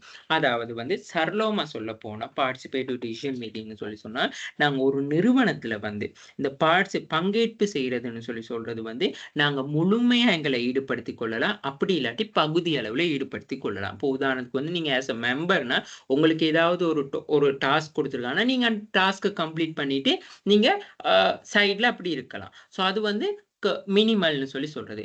டு கம்ப்ரென்சிவ்னு சொல்லி சொன்னா ஓகே உங்களோட டாஸ்க்கை கம்ப்ளீட் பண்ணி முடிச்சிட்டீங்க. அடுத்து இன்னொரு டாஸ்க் பெண்டிங்ல இருக்கு இன்னொருத்தர்கிட்ட. ஸோ நான் அவரோட சப்போர்ட் பண்ணி அந்த டாஸ்கையும் கம்ப்ளீட் பண்றது. ஆர்கனைசேஷன்னாலும் அதுதான். ஸோ அதுதான் முழுமையாகவோ அப்படி இல்லாட்டி பகுதி அளவுல நேரடியாகன்னு சொன்னா உங்களுக்கா ஒரு எண்ணம் உருவாகி ஓகே எங்கட டீம் நான் இந்த டாஸ்க்கை என்னால முடிஞ்ச டாஸ்க்கை கம்ப்ளீட் பண்ணும். நான் எங்கட டீமுக்கு சப்போர்ட் பண்ணா தான் நாங்க வந்து அச்சீவ் பண்ணிக்கொள்ள முடியாது. அதுதான் தனியாக. அப்படி இல்லாட்டி இன்டிரெக்ட்லின்னு சொல்லி சொன்னா தோட் ரெப்ரசன்டேட்டிவ் இன்ஸ்டிடியூஷன். அதாவது வந்து இப்ப டீமா இருந்து என்ன செய்வாரு? ஒரு தலைவர் இருப்பாரு. தலைவர் வந்து அவர் என்ன செய்வாரு? எந்த நேரமும் ஓந்துதல் வழங்குவாரு. ஓகே நீங்க இந்த டாஸ்க்க முடிங்க. இந்த டாஸ்க்க செஞ்சுட்டீங்களா? ஓகே நீங்க என்ன உங்களோட ஐடியாஸ் குடுத்தீங்க? என்ன ஒப்பீனியன்ஸ் குடுத்தீங்கன்னு சொல்லி. அதுதான் நாங்க சொல்றது வந்து இன்டிரெக்ட்ன்னு சொல்லி. அப்ப நேரடியாகவோ அப்படி இல்லாட்டி இன்டிரெக்ட்டாகவோ வந்து அடுத்தது முழுமையாகவோ அப்படி இல்லாட்டி பகுதி அளவுலயோ வந்து அந்த தனிநபர் நலன். அப்ப அதாவது வந்து பெர்சனல் பெனிஃபிட்ஸ்க்காகவோ அப்படி இல்லாட்டி என்டையர் ஓவராலா டீம் பெனிஃபிட்ஸ்க்காகவோ வந்து எங்களால முடிஞ்ச அதாவது வந்து எங்களால முடிஞ்ச சிறந்த தீர்மானங்களை வந்து முன்வைக்கிறது தான் வந்து பார்ட்டிசிபேட்டிவ் டிசிஷன் மேக்கிங்னு சொல்லி சொல்றது. ஓகே அப்ப இங்க மெயினா நாங்க 3 விஷயம் பார்த்தோம் பார்ட்டிசிபேட்டிவ் டிசிஷன் மேக்கிங்ல. ஒரு பார்ட்டிசிபேட்டிவ் டிசிஷன் மேக்கிங்னா டோட்டலி வந்து ஒன்று டிரெக்டான பர்சனலா நேரடியா வந்து பார்ட்டிசிபேட் பண்ணலாம். அப்படி இல்லாட்டி இன்டிரெக்டான அந்த குழு தலைவர் மூலமாவோ அப்படி இல்லாட்டி ஏதேனும் ஒரு நிறுவனம் மூலமா. அப்போ உதாரணத்துக்கு வந்து இப்ப பாருங்க இப்ப அரசு சார்பற்ற நிறுவனங்கள் காணப்படுத்தன. அதாவது லாப நோக்கமற்ற நிறுவனங்கள், சமூக அபிவிருத்தி நிறுவனங்கள், சமூக நிலையங்கள்லாம். அப்ப அவங்கெல்லாம் வந்து இந்த என்ன சொல்றது? சமூக நலன் சேவைக்கு செய்றதுக்காக அவங்க யாராவது ஒருத்தர் வந்து சப்போர்ட் பண்றாங்க. ஓகே உங்களுக்கு நாங்க சப்போர்ட் பண்றோம்னு சொல்லி. அதுதான் ஒரு நிறுவனம் மூலமாவோ. ஸோ அவங்க பின்னுக்கு அவங்க அந்த வொர்க்க செய்றதுக்காக வந்து அவங்களுக்கு வந்து ஒரு சப்போர்ட்டிவா ஒரு பெர்சன் ஒரு ஆர்கனைசேஷனும் இருக்காங்க. என்ஜிஓ குரூப் அந்த மாரி. ஸோ அப்ப இங்க பார்ட்டிசிபேட்டிவ் டிசிஷன் மேக்கிங்ல வந்து முதலாவது ஒண்ணு தனிநபராகவோ, அப்படி இல்லாட்டி தனியாகவோ, நேரடியாகவோ, அப்படி இல்லாட்டி மறைமுகமாகவோ. அடுத்த ஒரு விஷயம் என்னது படிச்சோம் நாங்க? அதாவது வந்து பகுதி அளவுல, அப்படி இல்லாட்டி முழுமையாக. 3வது விஷயம் என்ன படிச்சோம்? தனிநபர் நலனுக்காக, அப்படி இல்லாட்டி முழு நிறுவனத்தின்டையோ, அப்படி இல்லாட்டி முழு டீமின்டையோ நலனுக்காக வந்து சிறப்பான தீர்மானங்கள் வந்து முன்வைக்கிறது தான் பார்ட்டிசிபேட்டிவ் டிசிஷன் மேக்கிங் சொல்லி சொல்றது. அப்போ பார்ட்டிசிபேட்டிவ் மேனேஜ்மெண்ட்னா வேற, பார்ட்டிசிபேட்டிவ் டிசிஷன் மேக்கிங்னு சொல்லி சொன்னா வேற. சரியா? இப்ப நார்மலா நான் ஏன் இந்த கொஸ்டின் எல்லாம் சொல்றேன், உங்களுக்கு மார்க்ஸ் வந்து நார்மலா ஒரு 20, 30க்கு தான் கேட்குறாங்க. அப்ப நாங்க 20, 30க்குன்னு சொன்னா இந்த விஷயங்கள் எல்லாத்தையும் வந்து கண்டிப்பா முன் வச்சு ஆகணும்.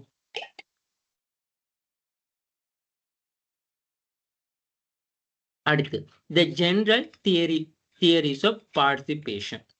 அதாவது ஜெனரல் தியரி ஆஃப் பார்ட்டிசிபேஷன்னா இந்த பார்ட்டிசிபேட்டின் பொதுவான கோட்பாடுகள் 3 இருக்கு. அதுல முதலாவது வந்து தான் தியரி எக்ஸ் அண்ட் ஒய். அடுத்தது லிகர்ட் சிஸ்டம் ஆஃப் மேனேஜ்மெண்ட். அடுத்தது எர்க்ரீஸ் சிஸ்டம் ஆஃப் ஆர்கனைசேஷன். சரியா? இது 3 தான் ஜெனரல் தியரிஸ் ஆஃப் பார்ட்டிசிபேஷன் சொல்லி சொல்றாங்க. ஓகே அப்ப முதலாவது வந்து பாருங்க evaluation of the Douglas McGregor theory X Y. அதாவது நாங்க படிச்சிருக்கோம் மேனேஜ்மெண்ட்ல வந்து தியரி எக்ஸ்ஒய் கோட்பாடுன்னு சொல்லி அதைத்தான் மெயினா என்ன சொல்றாங்க. ஓகே சோ அப்ப அந்த தியரி எக்ஸ்ஒய் கோட்பாடுன்னு சொல்லி சொல்லும் பொழுது வந்து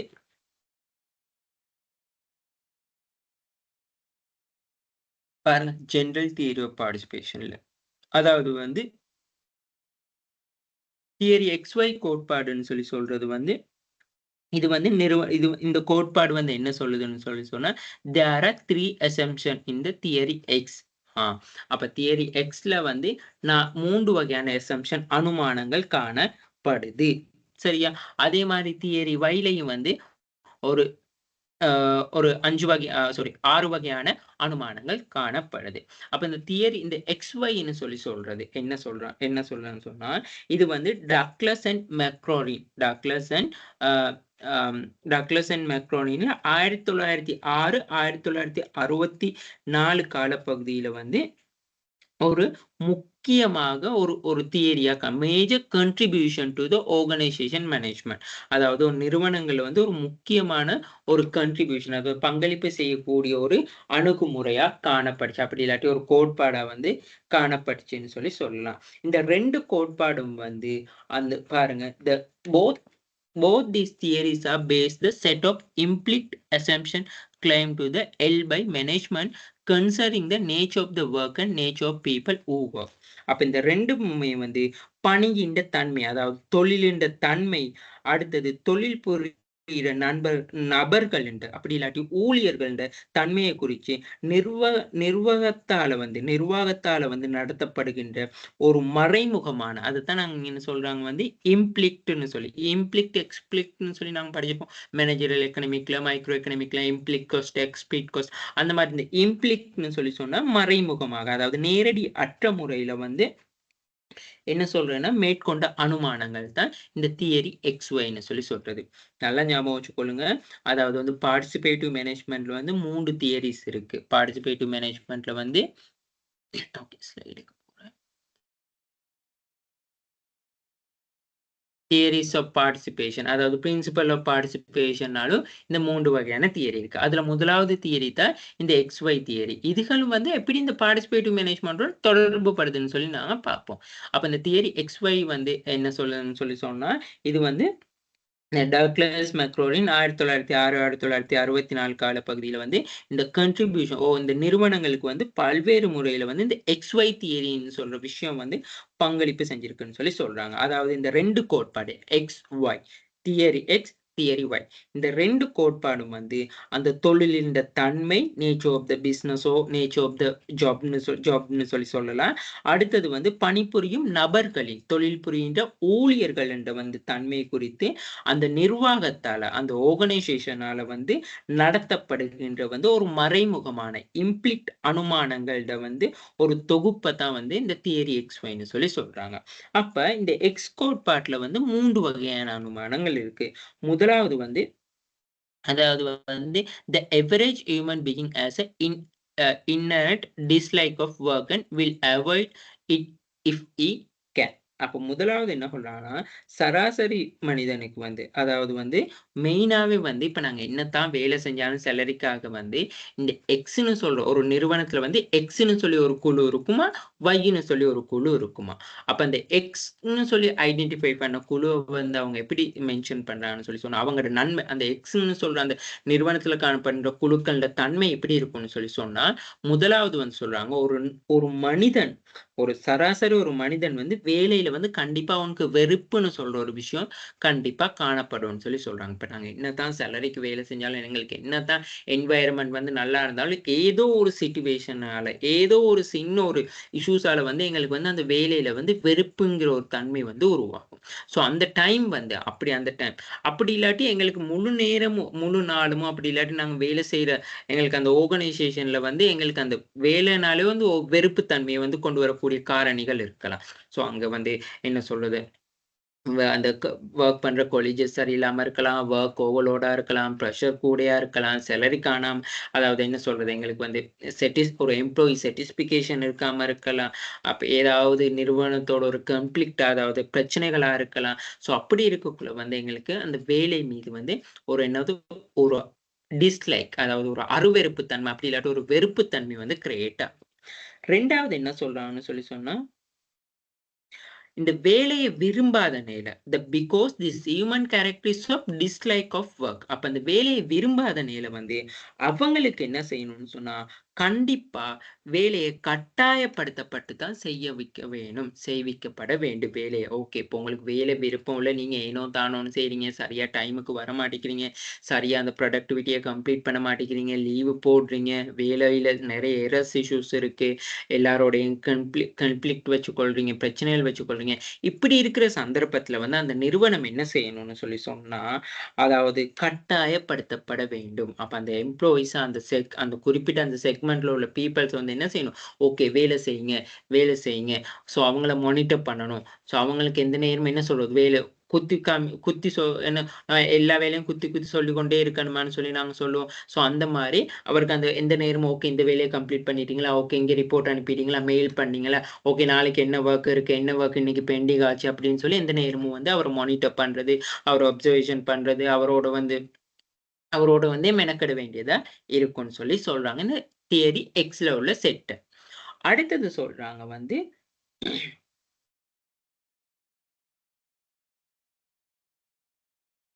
Okay. The average human being the prefer to the be directed wishes to avoid the responsibility. அப்ப இந்த செட்ல இருக்கவங்க வந்து அவங்க பொறுப்புகளை வந்து விரும்ப மாட்டாங்க. எங்களுக்கு ஒரு பொறுப்பு ஏதாவது இப்போ ஒரு வேலை ஒன்று கொடுத்த பிறகு ஓகே நீங்க இந்த வேலையை நீங்க தான் பொறுப்பானது கவனிக்கணும்னா அவங்க அதை வந்து விரும்ப மாட்டாங்க. ஐயோ எனக்கு அப்படி இயலாது, எனக்கு ஃபேமிலி இருக்கு, எனக்கு வந்து இவ்வளவு டைமுக்கு வேலை செய்ய இயலாது, இவ்வளோ என்ன சொல்றது, எனக்கு இப்படி ஹார்ட் ஒர்க் பண்ண முடியாது, எனக்கு ஸ்ட்ரெஸ் கூட வேலை செய்ய முடியாது. அப்ப அந்த மாதிரி பொறுப்புகளை வந்து விரும்ப மாட்டாங்க. அப்படி பொறுப்புகளை வந்து முடியுமான மட்டும் என்ன செய்வாங்கன்னு சொன்னா அவாய்ட் பண்ணுவாங்க. ரெஸ்பான்சிபிலிட்டியை வந்து அவாய்ட் பண்ணுவாங்க. As a relatively little ambition and want to security above all. இருந்தாலுமே வந்து அவங்களுக்கு ஒரு சிறிய ஒரு லட்சியம். இப்போ என்னத்தான் வேலையில விருப்பம் இருந்தாலும் பட் ஆனா அவங்க வந்து வேலையில வந்து ஒரு பாதுகாப்பு விரும்புறாங்க. அதாவது ஒரு நல்ல ஒரு சேலரி கிடைக்கணும், நல்ல ஒரு என்ஜாய்மெண்ட், இன்கிரிமெண்ட் இருக்கணும் அப்படின்னு சொல்லி ஒரு பாதுகாப்ப விரும்புறாங்க. சரி.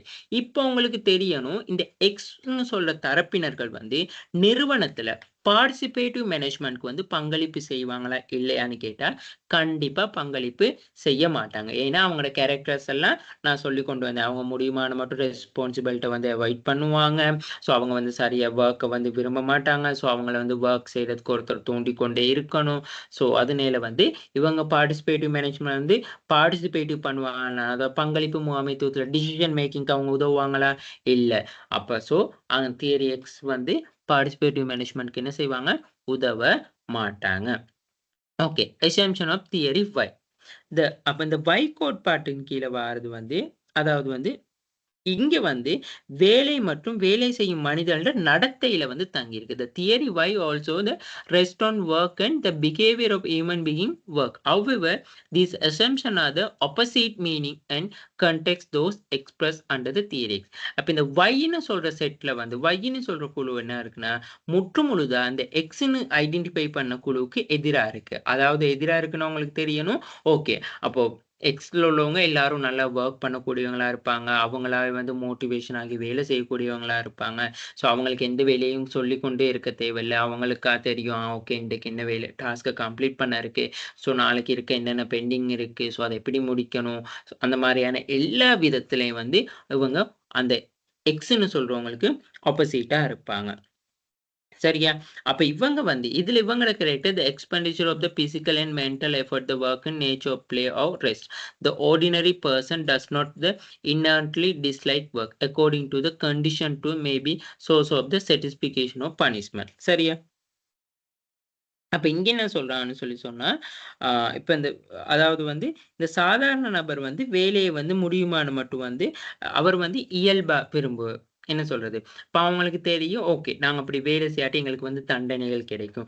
வேலை செய்யாட்டி எங்களுக்கு வந்து அதுக்கு என்ன சொல்றது? அதாவது வந்து எங்களுக்கு வந்து கண்டிஷன்ஸ் போடுவாங்க. இப்படி செய்யணும், அப்படி செய்யணும்னு. இப்ப நாங்க வொர்க் தொடர்ந்து வந்து லேட்டா வந்து கொண்டு வந்தா எங்களுக்கான ஒரு கண்டிஷன், ரூல்ஸ் அண்ட் ரெகுலேஷன் போடுவாங்க. கண்டிஷன் போடுவாங்க. ஓகே எல்லாரும் 8:30க்கு முன்னுக்கு சீட்ல வந்து உட்கார்ந்து ஆஃபீஸ்ல வந்து வொர்க் வந்துரணும்.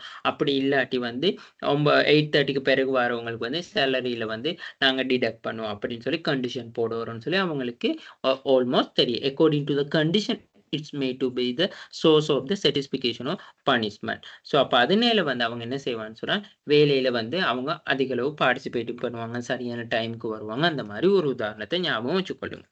அடுத்தது வந்து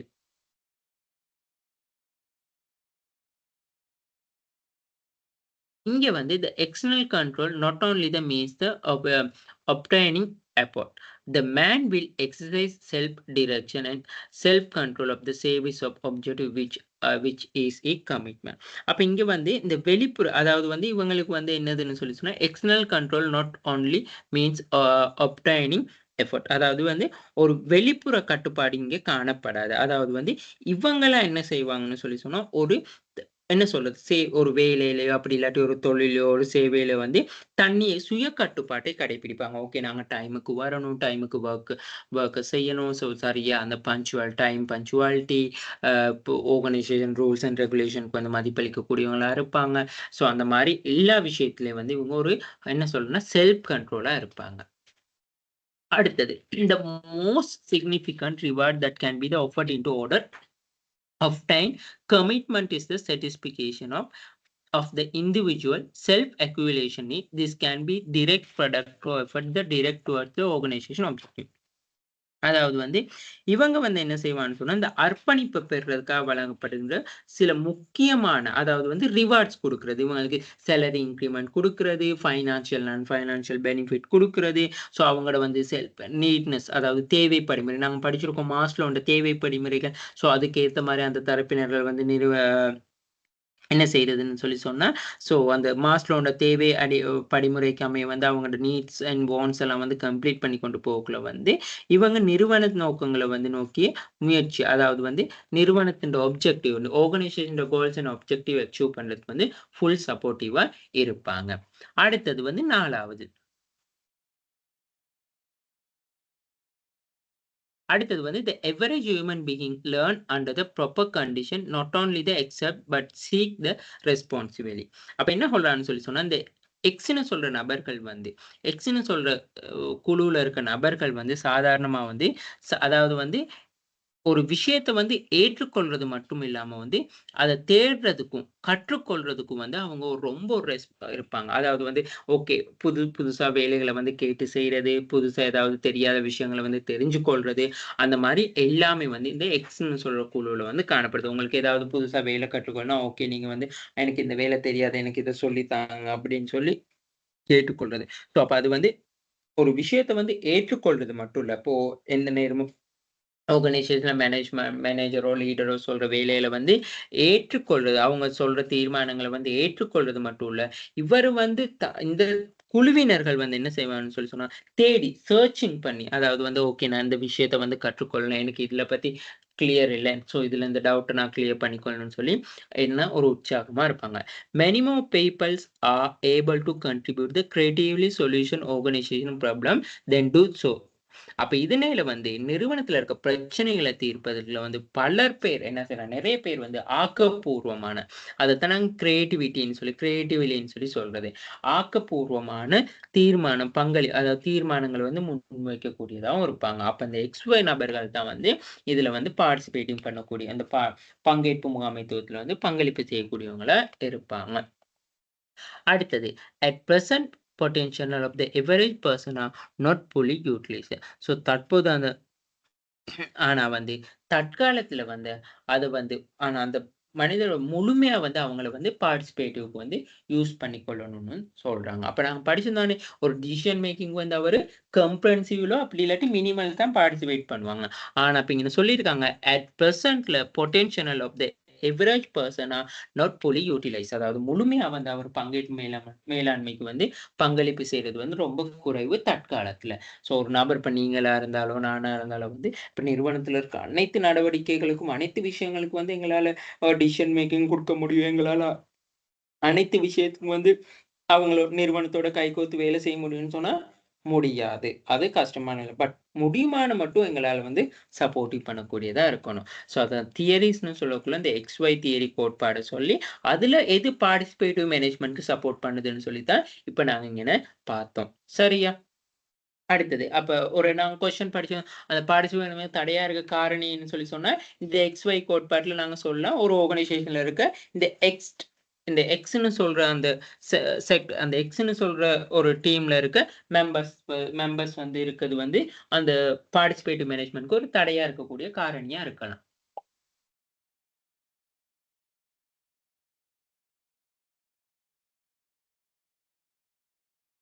ஓகே. சரி. இப்ப அடுத்ததுக்கு லிகர்ட் சிஸ்டம் ஆஃப் மேனேஜ்மென்ட். அதாவது வந்து லிகர்ட் அ இத வந்து நாங்க சொல்றது Likert system of management. Most observe believe today that increased level of education of the employee and radical technical change that require some short modification of traditionally system of the authorization of the hierarchical relations.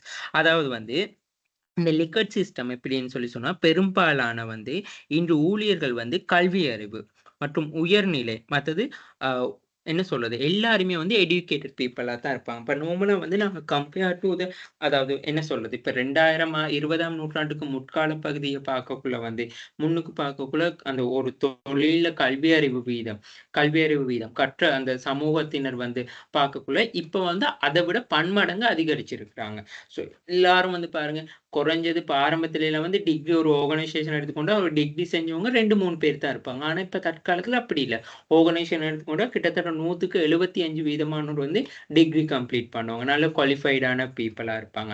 ஆரம்ப காலகட்டங்கள்ல வந்து வேலை செய்றதுன்னா, அவர் உடல் ரீதியா மட்டும் தான் அவங்க பார்ப்பாங்க. ஓகே இவரு நல்லா பவரா வேலை செய்யக்கூடியவரா இருக்காரா அப்படின்னு சொல்லி. ஆனா தற்காலத்துல அப்படி இல்ல. அவர் உடல் உள ரீதியா அவரோட அறிவு, புத்தி கூர்மை இத எல்லாமே வந்து பரிசோதிச்சு தான் பார்ப்பாங்க. ஓகே இவர் தொழில்ல வந்து ஓகேயான்னு சொல்லி. சரியா? அடுத்த ஒரு விஷயம் மற்றது இல்லாம வந்து டெக்னாலஜி. இப்ப நாங்க ஆரம்ப காலகட்டத்தில வந்து இயந்திரங்கள் தான் பயன்படுத்தோம். கைத்தொழில் புரட்சிக்கு முற்றைய காலப்போக்குல வந்து மனிதன வந்து ஒரு இயந்திரமாவே தான் பயன்படுத்தினாங்க. அது மட்டும் இல்லாம அதிக அளவு வந்து என்ன செய்றேன்னு சொல்லி சொன்னா, இந்த தொழிற்சாலைகள் எல்லாமே வந்து இயந்திரத்த பேஸ் பண்ணி மனிதன் வந்து மெஷினா வேலை செஞ்சு கொண்டிருந்தான். தற்காலத்துல அப்படி இல்ல. எல்லாருமே வந்து டெக்னாலஜி, நவீன தொழில்நுட்ப முன்னேற்றங்கள வந்து அதிக அளவு வந்து விரும்புறாங்க. ஸோ இந்த பேசப்பட்ட இந்த 2 விஷயமே வந்து தற்கால ஆர்கனைசேஷன்ல வந்து ரொம்ப மோஸ்ட்டா பவர்ஃபுல்லா வந்து வொர்க் அவுட் ஆகக்கூடிய ஒரு விஷயமா தான் காணப்படுது. சரியா? அது மட்டும் இல்லாம வந்து என்ன சொல்றது? இந்த ஐராக்கி. அப்ப ஆரம்பத்துல வந்து இப்ப ஐராக்கின்னு சொல்லி சொன்னா, நாங்க படிச்சிருக்கோம் லெவல் 3லலாம் வந்து top level, middle level, low லெவல்னு ஒரு ஐராக்கி லெவல் இருக்கு. ஸோ, அப்ப அந்த ஐராக்கி லெவல் பார்க்கக்குள்ள வந்து, இப்போ ஒரு ஒரு ஒரு விஷயத்த வந்து ஒருத்தர்ட்ட நாங்க கேட்கிறதுன்னு சொன்னா, அந்த ஒரு லெவல் வைஸா தான் நாங்க என்ன செய்யலாம்னு சொல்லி சொன்னா, எங்களோட ரிக்வயர்மென்ட்டையும் முன்வைக்கலாம். எங்களுக்கான அந்த ரிக்வயர்மென்ட்க்கான ஆன்ஸரும் அந்த லெவல் மூலமா தான் வரும். ஓகே, இப்போ உதாரணத்துக்கு வந்து, இப்ப நான் வந்து ஒரு சேலரி இன்கிரிமென்ட் கேட்கிறேன்னா, நான் என்ட்ட சூப்பர்வைசருக்கு தான் சொல்வேன். சூப்பர்வைசர், செகண்ட் லைன் மேனேஜர் சொல்லி, second line, first line manager சொல்லி, first line, top line manager சொல்லி, அப்படியே ஹைரார்க்கியா போயிட்டு, அந்த ஹைரார்க்கி ஆர்டர் படியே தான் எனக்கு டிசிஷன் அந்த நான் சொன்ன அந்த என்ன சொல்றது? நான் கேட்ட அந்த கொஸ்டின்க்கான ஆன்ஸரும் கிடைக்கும். டைரக்ட்டா எனக்கு வந்து டாப் லைன் மேனேஜ்மென்ட்க்கோ, அப்படி இல்லாட்டி மிடில் லெவல் மேனேஜ்மென்ட்க்கோ வந்து போக முடியாது. என்ற சுப்பீரியர வந்து இக்னோர் பண்ணிட்டு. ஆனா, இந்த லிக்விட் சிஸ்டம் ஆஃப் மேனேஜ்மென்ட்ல வந்து என்ன சொல்றாங்கன்னு சொல்லி சொன்னா, அது வந்து கொஞ்சம் மாற்றம் பெற்றிருக்கு. மாற்றம் பெறணும். ஸோ இந்த 3 விஷயத்தையும் வந்து சொல்றது தான் வந்து இந்த லிக்கர்ட் சிஸ்டம் ஆஃப் மேனேஜ்மென்ட்ன்னு சொல்லி சொல்றாங்க. அதுல வந்து 3 வகையான சிஸ்டம் இருக்கு. அது முதலாவது system 1, system 2, system 3 and system 4. அப்ப சிஸ்டம் 1 தான் வந்து எக்ஸ்ப்ளோயிட்டேட்டிவ்ன்னு சொல்லி சொல்றது. அதாவது வந்து எக்ஸ்ப்ளோயிட்டேட்டிவ்ன்னு சொல்லி. இந்த எக்ஸ்ப்ளோயிட்டேட்டிவ்ல வந்து என்ன சொல்றாங்கன்னு சொல்லி சொன்னா, அதாவது வந்து இதுல வந்து இந்த சிஸ்டம் 1ல வந்து அதிகாரம் வாய்ந்த, அதாவது வந்து நான் பாருங்க authoritative in system of management in common use fear the and threats get employee put both addict effort communication is downward. அப்ப இந்த நிர்வாகம் இந்த சிஸ்டம் 1ல இந்த எக்ஸ்ப்ளோயிட்டேட்டிவ்னு சொல்ற அமைப்புல வந்து அது நிர்வாகமா இருக்கலாம். அந்த ஒரு ஒரு ஆர்கனைசேஷன்ல ஒரு ஒரு பிரிவா இருக்கலாம்னு சொல்லுங்களேன். அப்படி இல்லாட்டி அந்த ஆர்கனைசேஷன்ட கல்ச்சரா இருக்கலாம்னு சொல்லுங்களேன். அப்ப உதாரணத்துக்கு எடுத்துக்கொள்ளுங்க. அப்ப அந்த நிறுவனத்துல வந்து இருக்கிற அதாவது வந்து அதிகாரம் வாய்ந்த தரப்பினர்கள் தான் இருப்பாங்க. ஸோ அவங்க வந்து அதிக அளவு என்னது அச்சுறுத்தல். அவங்க டிமாண்ட் அவங்க கட்டளை போடுறது. ஓகே நீங்க இந்த வேலைய செய்யணும். நீங்க இந்த வேலைய செய்யாட்டி அ வொர்க் ரெசிக்னேஷன் லெட்டர குடுத்துட்டு நீங்க வெளியேறலாம். ஸோ அப்படி டைம்னா டைம். என்ன சொல்றது? இந்த டைம்க்குள்ள முடிக்காட்டி உங்களுக்கான இவ்வளோ பனிஷ்மென்ட் இருக்கும். அப்படி இல்லாட்டி இவ்வளோ பெனால்டி கட்டணும். அந்த மாரி அச்சுறுத்தல்கள். ஸோ இந்த விஷயம் வந்து எப்படி இருக்குதுன்னு சொல்லி சொன்னா இந்த கம்யூனிகேஷன் மெத்தட் ஓகே. ஹைரார்கி லெவலா தான் இருக்கு. மேலிருந்து கீழ் நோக்கியதா தான் இருக்கும். ஓகே.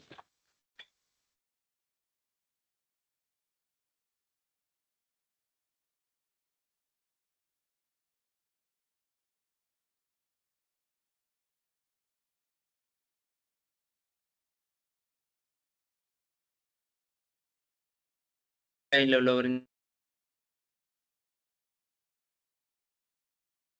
இந்த பெர்சன சந்திக்கணும்னு சொல்லி சொன்னா, நான் இவர சந்திச்சு, திரும்ப இவர சந்திச்சு, இவர சந்திச்சு, இவர இப்ப இந்த ஆர்டர்ல தான் எனக்கு கிடைக்கும். அதே மாரி இவர்ட ரெஸ்பான்ஸும் வந்து எனக்கு வரணும்னு சொல்லி சொன்னா, இப்படி இருந்து மேல இருந்து கீழ் நோக்கியதா வரும். ஸோ அப்ப இங்க வந்து அதிக அளவான அதிகாரங்கள் மற்றும் கட்டளைகள்.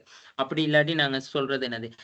பனிஷ்மென்ட் குடுக்குறது, பெனால்டி அந்த மாரியான விஷயங்கள் தான் இந்த எக்ஸ்ப்ளோயிட்டேட்டிவ் சிஸ்டம்ல வந்து காணப்படுது. எக்ஸ்ப்ளோயிட்டேட்டிவ்னா நாங்க அத சுரண்டல்ன்னு சொல்லி கூட நாங்க சொல்லுவோம். அதாவது வந்து வேலைய சுரண்ட்றது, ஊழியத்த சுரண்ட்றது அந்த மாரியான விஷயங்கள் கூட சொல்லுவோம். சரியா?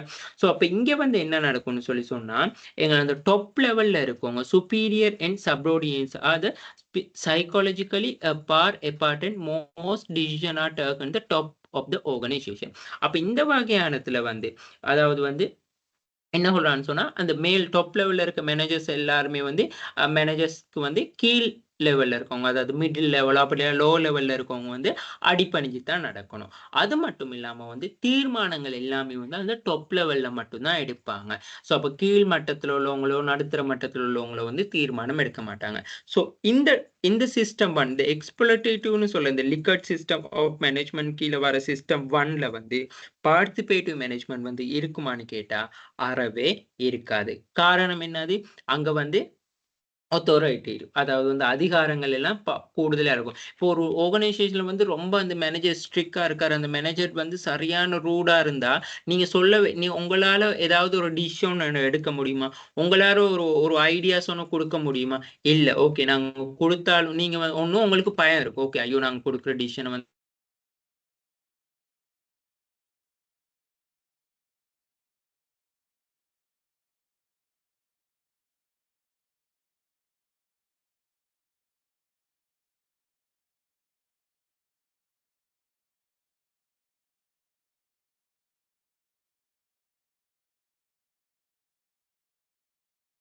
ஓகே. ஏதாவது எங்கிட்ட இருக்க பிரச்சனைகள வந்து கதைக்கிறதுக்கு வந்து நாங்க வந்து டாப் லெவல் போறதுனாலும் எங்களோட சூப்பர்வைசர்ட்ட ஏதாவது எங்களுக்கு பிரச்சனை இருந்தாலும், ஓகே நாங்க அவர்கிட்ட தான் அந்த பிரச்சனைய சொல்லல. எங்களுக்கு அதுக்கு மேல உள்ளவன்ட்ட சொல்ல முடியாது. அதே மாரி எங்களுக்கு எதுனாலும் ஒரு இன்ஃபர்மேஷன் வரனாலும், ஏதாவது ஒரு கமெண்ட் வரனாலும் ஒரு ஹைரார்கி ஆர்டர்ல தான் வருது.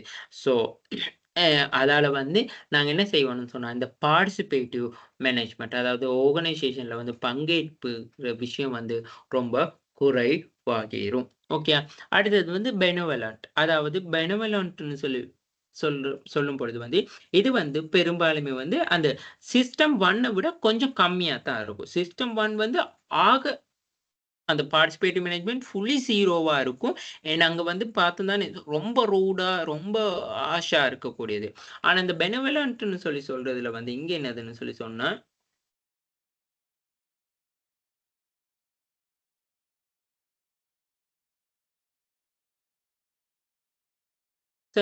ஸோ இங்க என்ன சொல்றாங்கன்னு சொன்னா, "The system of management, the common use of the fair and threats get employee foot for the addict effort, communication downward." அப்ப கம்யூனிகேஷன் வந்து இங்கேயும் டவுன்வர்ட் தான். அதாவது மேலிருந்து கீழ் நோக்கியதாகத்தான் தொடர்பாடல் இருக்கும். "Superior and subordinate are the psychologically fair apart, the most decision are taken the top of the organization." இங்க வந்து என்ன சொல்றாங்கன்னு சொன்னா, பகுதி அளவுல அதாவது வந்து இங்க வந்து அ இங்கேயும் வந்து இந்த அதிகாரப்பூர்வமான நிர்வாகம் தான் காணப்படுது. அதுதான் authoritative in the system of management common. அதாவது வந்து இங்கேயும் வந்து அதிகாரப்பூர்வமா தான் இங்கேயும் வந்து அந்த ஆஷா இருப்பாரு மேனேஜர். ஸோ ரொம்ப டஃப்பா இருப்பாரு, ரூடா இருப்பாரு. பட் இருந்தாலுமே வந்து இங்கேயும் வந்து அந்த மேனேஜர்ஸ் எல்லாம் அந்த மேனேஜர்ஸ் வந்து அந்த கீழ உள்ளவங்க எல்லாருமே அந்த மேனேஜர்ஸ்க்கு வந்து அடிபணிஞ்சு இருக்குது. ஸோ அவங்க சொல்ற விஷயங்கள கேட்டு செய்றது அதுதான். அதுக்கு மேல எதுவுமே இல்ல. சரியா? அடுத்த ஒரு விஷயம் என்னதுன்னு சொன்னா, இப்ப இங்க மேனேஜர் வந்து என்ன விஷயத்த கேட்கிறாரோ, அத மட்டும் அவர் என்ன சொல்றாரோ, அத மட்டும் செய்றது. சரியா? அப்ப இவங்க ஏதாவது ஒரு டிசிஷன் ஏதாவது இப்ப இவங்கட்ட ஏதாவது கேட்டா மட்டும் தான் இவங்க டிசிஷன் வழங்குவாங்க. இப்ப முதலாவது சிஸ்டத்துல இவங்கட்ட எந்த விஷயமும் கேட்க மாட்டாங்க மேனேஜர்ஸ்மாரு. கீழ் லெவல்ல இருக்க எம்ப்ளாயிட்ட பார்ட்டிசிபேட்டிவ் மேனேஜ்மென்ட்க்கு டிசிஷன் எடுக்கிறதோ, இல்லாட்டி பார்ட்டிசிபேட் பங்கு பெற்றதோ எதுவுமே இல்ல. ஆனா இந்த இந்த பெனவலன்ட் சிஸ்டத்துல வந்து மேனேஜர்ஸ்க்கு தேவைப்பட்டா மட்டும், மேனேஜர்ஸ் விரும்புனா மட்டும் எம்ப்ளாயிட்ட வந்து கேட்பாரு. ஓகே நீங்க இந்த விஷயத்துக்கு வந்து என்ன சொல்றீங்க? உங்களோட ஏதாவது ஐடியா இருக்கா? உங்களோட ஒப்பீனியன் இருக்கா? அந்த ஐடியா, ஒப்பீனியன் சொன்னாலும், அது வந்து மேனேஜ்மென்ட்டோ மேனேஜர் டிசிஷனால வந்து ஓகே அவர் ஐடியா மட்டும் கேட்டுருக்காங்க. அந்த ஐடியா வந்து எக்ஸிக்யூட் பண்ணுவாங்களா? ஆக்டிவேட் பண்ணுவாங்களா? அப்படி இல்லாட்டி அவரோட ஐடியா வந்து ஜஸ்ட் ஒரு ஒரு என்ன சொல்றது? ஒரு ஃபார்மாலிட்டீஸ்க்காக வந்து கேட்கிறதா மட்டும் தான் அங்கன காணப்படும். அதுதான் இந்த பெனவலன்ட் தியரின்னு சொல்றது. ஓகேயா? அடுத்தது சிஸ்டம் 2 கன்சல்டிவ் மேனேஜ்மென்ட் யூஸ். அப்ப இது வந்து என்னதுன்னு சொன்னா, ஆலோசனைன்னு சொல்றது. அதாவது வந்து இப்ப கன்சல்டிவ்ன்னு சொன்னா என்னது? கன்சல்டிவ் பண்றதுன்னு சொல்லுவாங்க. ஆலோசனை வழங்குறதுன்னு சொல்லி. அதாவது வந்து இங்க வந்து இங்க வந்து use the reward and the vocational the punishment. அப்ப இங்க வந்து ரிவார்ட்ஸ். அதாவது வந்து ஊழியர்களுக்கு வெகுமதிகள் வழங்குறது, ஊழியர்கள வந்து நல்லா மதிச்சு நடக்கிறது இருக்கும். ஆனா அப்பப்போது வந்து பனிஷ்மெண்ட்டும் நடக்கும். இப்ப பாருங்க ஒரு சில ஆர்கனைசேஷன எடுத்துக்கொண்டா ஓகே. ஓகே நாங்க அவுட்டிங் போறது அந்த மாரி எல்லாமே இருக்கு. பட் லீவ் எல்லாம் எடுத்தா ஓகே அவங்களுக்கு சேலரி டிடக்ட் பண்றது, டைமுக்கு வராட்டி பங்க்சுவாலிட்டி பண்ணாட்டி ஓகே. ஆ அதாவது வந்து என்ன சொல்றது அன்றைக்கு லீ அ லீ லீவ் அப்ளை பண்றது, அந்த மாரியான விஷயங்களும் நடக்குது. அப்போ அ ஒ ஒகேஷனல் பனிஷ்மென்ட் அதாவது தண்டனைகளும் வந்து இருக்குது. சரியா? முடிவெடுப்பதில வந்து ஊழியர்களுடைய ஈடுபாடு ஓரளவுக்கு இருக்கு. They are come a the there is some degree of the employee involvement and decision making. அப்ப இந்த சிஸ்டம் 3ல வந்து டிசிஷன் எடுக்கிறதுக்கு ஓரளவு ஓகே. நான் இப்படி ஒரு ஆர்கனைசேஷன்ல இப்படி ஒரு பிளான் பண்ணியிருக்கோம். என்ன சொல்றீங்கன்னு சொல்லி எம்ப்ளாயி பார்த்து மேனேஜர்ஸ் கேட்டேன்னா, ஓகே சார் நல்லோம். இத கொஞ்சம் சேஞ்ச் பண்ணா, ஓகே, ஓகே. நீங்க சொல்றது சரியா இருக்கு. ஓகே நாங்க நீங்க சொல்ற விஷயத்தையும் வந்து சேர்த்துக்கொள்றோம் எங்களோட டிசிஷன் மேக்கிங்க்கு அப்படின்னு சொல்லி சொல்லலாம். சரியா? இங்க வந்து எப்படி இருக்கும்னு சொன்னா, கம்யூனிகேஷன் வந்து அப் அண்ட் டவுன் 2மே வந்து இருக்கும். அதாவது கீழிருந்து மேல் நோக்கியதாவும் இருக்கும், மேலிருந்து கீழ் நோக்கியதாவும் இருக்கும். ஆனா இந்த சிஸ்டம் 1 அண்ட் 2ல வந்து என்னைக்குமே வந்து மேலிருந்து கீழ் நோக்கியதா மட்டும் தான் இருக்கும். கீழிருந்து மேல் நோக்கியதா வந்து அறவே இருக்காது. பட் இருந்தாலும் வந்து அது சக்சஸா இருக்காது. ஆனா இந்த சிஸ்டம் 3ல வந்து அப்படி இல்ல. இந்த கம்யூனிகேஷன் மெத்தட் வந்து 2 வேவா இருக்கும். Up and down. அதாவது கீழிருந்து மேல் நோக்கியது, மேலிருந்து கீழ் நோக்கியது. மேனேஜர்ஸ் டாப் லெவல்ல இருக்க மேனேஜர்ஸும், மிடில் லெவல் மேனேஜர்ஸோ, லோ லெவல் மேனேஜர்ஸ் கேட்பாங்க. என்ன அவங்களோட விஷயத்த வந்து கேட்பாங்க. லோ லெவல் அண்ட் மிட் லெவல்ல இருக்கிற மேனேஜர்ஸ் விஷயத்த டாப் லெவல்ல இருக்கவங்க கேட்பாங்க. டாப் லெவல்ல சொல்றத வந்து மிடில் லெவல், லோ லெவல்ல இருக்க managers மாரும் கேட்டுக்கொள்வாங்க. The information received and used the unacceptable to the boss given the limited amount and with much uh, circulation. அதாவது வந்து என்ன சொல்றான்னு சொன்னா தகவல் இப்ப இங்க இந்த டிசிஷன் மேக்கிங்க்கோ அப்படி இல்லாட்டி ஏதாவது இன்ஃபர்மேஷன்னாலும் வந்து ஒரு மட்டுப்படுத்தப்பட்டதா. நாங்க எல்லா விஷயத்தையும் வந்து எம்ப்ளாயீஸோட ஷேர் பண்ண மாட்டோம். எல்லா விஷயமும் வந்து எம்ப்ளாயீ சொல்றதும் நாங்க கேட்க மாட்டோம். ஜஸ்ட் அவங்களுக்கு கேட்போம். கேட்டுட்டு தேவையானது விஷயத்த மட்டும் நாங்க எடுத்துக்கொள்வோம். ஆனா சிஸ்டம் டூல்ல வந்து அவங்களோட விஷயத்த கேட்டாலும் அத அவாய்ட் பண்ணக்கூடிய சான்ஸ் இருக்கு. அத இக்னோர் பண்ணக்கூடிய சான்ஸ் இருக்கு. ஆனா சிஸ்டம் 3ல அப்படி இல்ல. ஓகே அவங்களோட இன்ஃபர்மேஷன் நாங்க கேட்டுக்கொண்டு கெதர் பண்ணிக்கொண்டு எங்களோட டிசிஷன் மேக்கிங்கோட அதையும் வந்து நாங்க அட்டாச் பண்ணிக்கொள்ளுவோம். ஸோ கம்யூனிகேஷனாலும் அப்படித்தான். அவங்க சொல்றதே நாங்க கேட்போம். நாங்க சொல்றதே அவங்க கேட்பாங்க. ஆனா அது எல்லாமே வந்து என்னதுன்னா, லிமிட்டடா தான் நடக்கும். ஒரு மட்டுப்பாடு, ஒரு வரையறைக்குட்பட்டதா தான் இருக்கும். அடுத்தது சிஸ்டம் போ. இந்த சிஸ்டம் போல தான் பார்ட்டிசிபேட்டிவ் மேனேஜ்மென்ட் வந்து ஃபுல் அண்ட் ஃபுல்லா 100க்கு 100% வந்து யூஸ் ஆகுறதுன்னு சொல்லி சொல்றாங்க. இதுதான் வந்து உண்மையாலுமே நடைமுறையில இருக்குன்றாங்க. The participating in the system, participative group management of the practices. Management give the economic reward and make full use of group participation and involvement of setting the high performance goals, improving work method and responsible to maintain the high quality standard. அப்ப இங்க வந்து என்னதுன்னு சொன்னா, வெகுமதிகள வந்து வழங்குறாங்க. அதாவது rewards ஃபைனான்சியலாவோ, நான் ஃபைனான்சியலாவோ எம்ப்ளாயீஸ்க்கு வந்து மோட்டிவேஷன் வழங்குறாங்க. ஸோ அந்த மோட்டிவேஷன் மூலமா வந்து நிறுவனத்தின் இலக்குகள், நோக்கங்கள அடைஞ்சு கொள்றதுக்காக வந்து அங்க காணப்படுகின்ற ஊழியர்கள் வந்து அந்த நிறுவனத்துல முழுமையா வந்து பயன்படுத்தப்படுறாங்க. ஒரு நிறுவனத்துல வந்து ஏதாவது தீர்மானம் எடுக்கிறதா, ஏதாவது ஒரு வேலையை ஈடுபடுத்திக் கொள்றதுக்காக வந்து ஸோ அவங்கள பங்கு பற்ற உயர்தரமான தரத்த வந்து பராமரிக்கிறாங்கன்னு சொல்லி சொல்றாங்க. அப்ப இந்த கம்யூனிகேஷன் வந்து இங்க வந்து என்ன நடக்கும்னு சொன்னா, பல வழிகள்ல வந்து இருக்கும். அதாவது கம்யூனிகேஷன் வந்து அப் அண்ட் டவுன் மட்டும் இருக்காது. நாங்க படிச்சிருக்கோம் ஃபார்மல் அண்ட் இன்ஃபார்மல்னு சொல்லி எல்லாம் படிச்சிருக்கிறோம் லெவல் 3ல. சரியா? ஸோ அப்ப இங்க கம்யூனிகேஷன் வந்து எப்படி இருக்கும்னு சொல்லி சொன்னா, இப்படி இருக்கலாம், இப்படி போகலாம். ஸோ ஒரு ஒரு எப்படினாலும் கம்யூனிகேஷன் மெத்தட் வந்து இங்க இருக்கும்னு சொல்லி சொல்றாங்க. சரியா?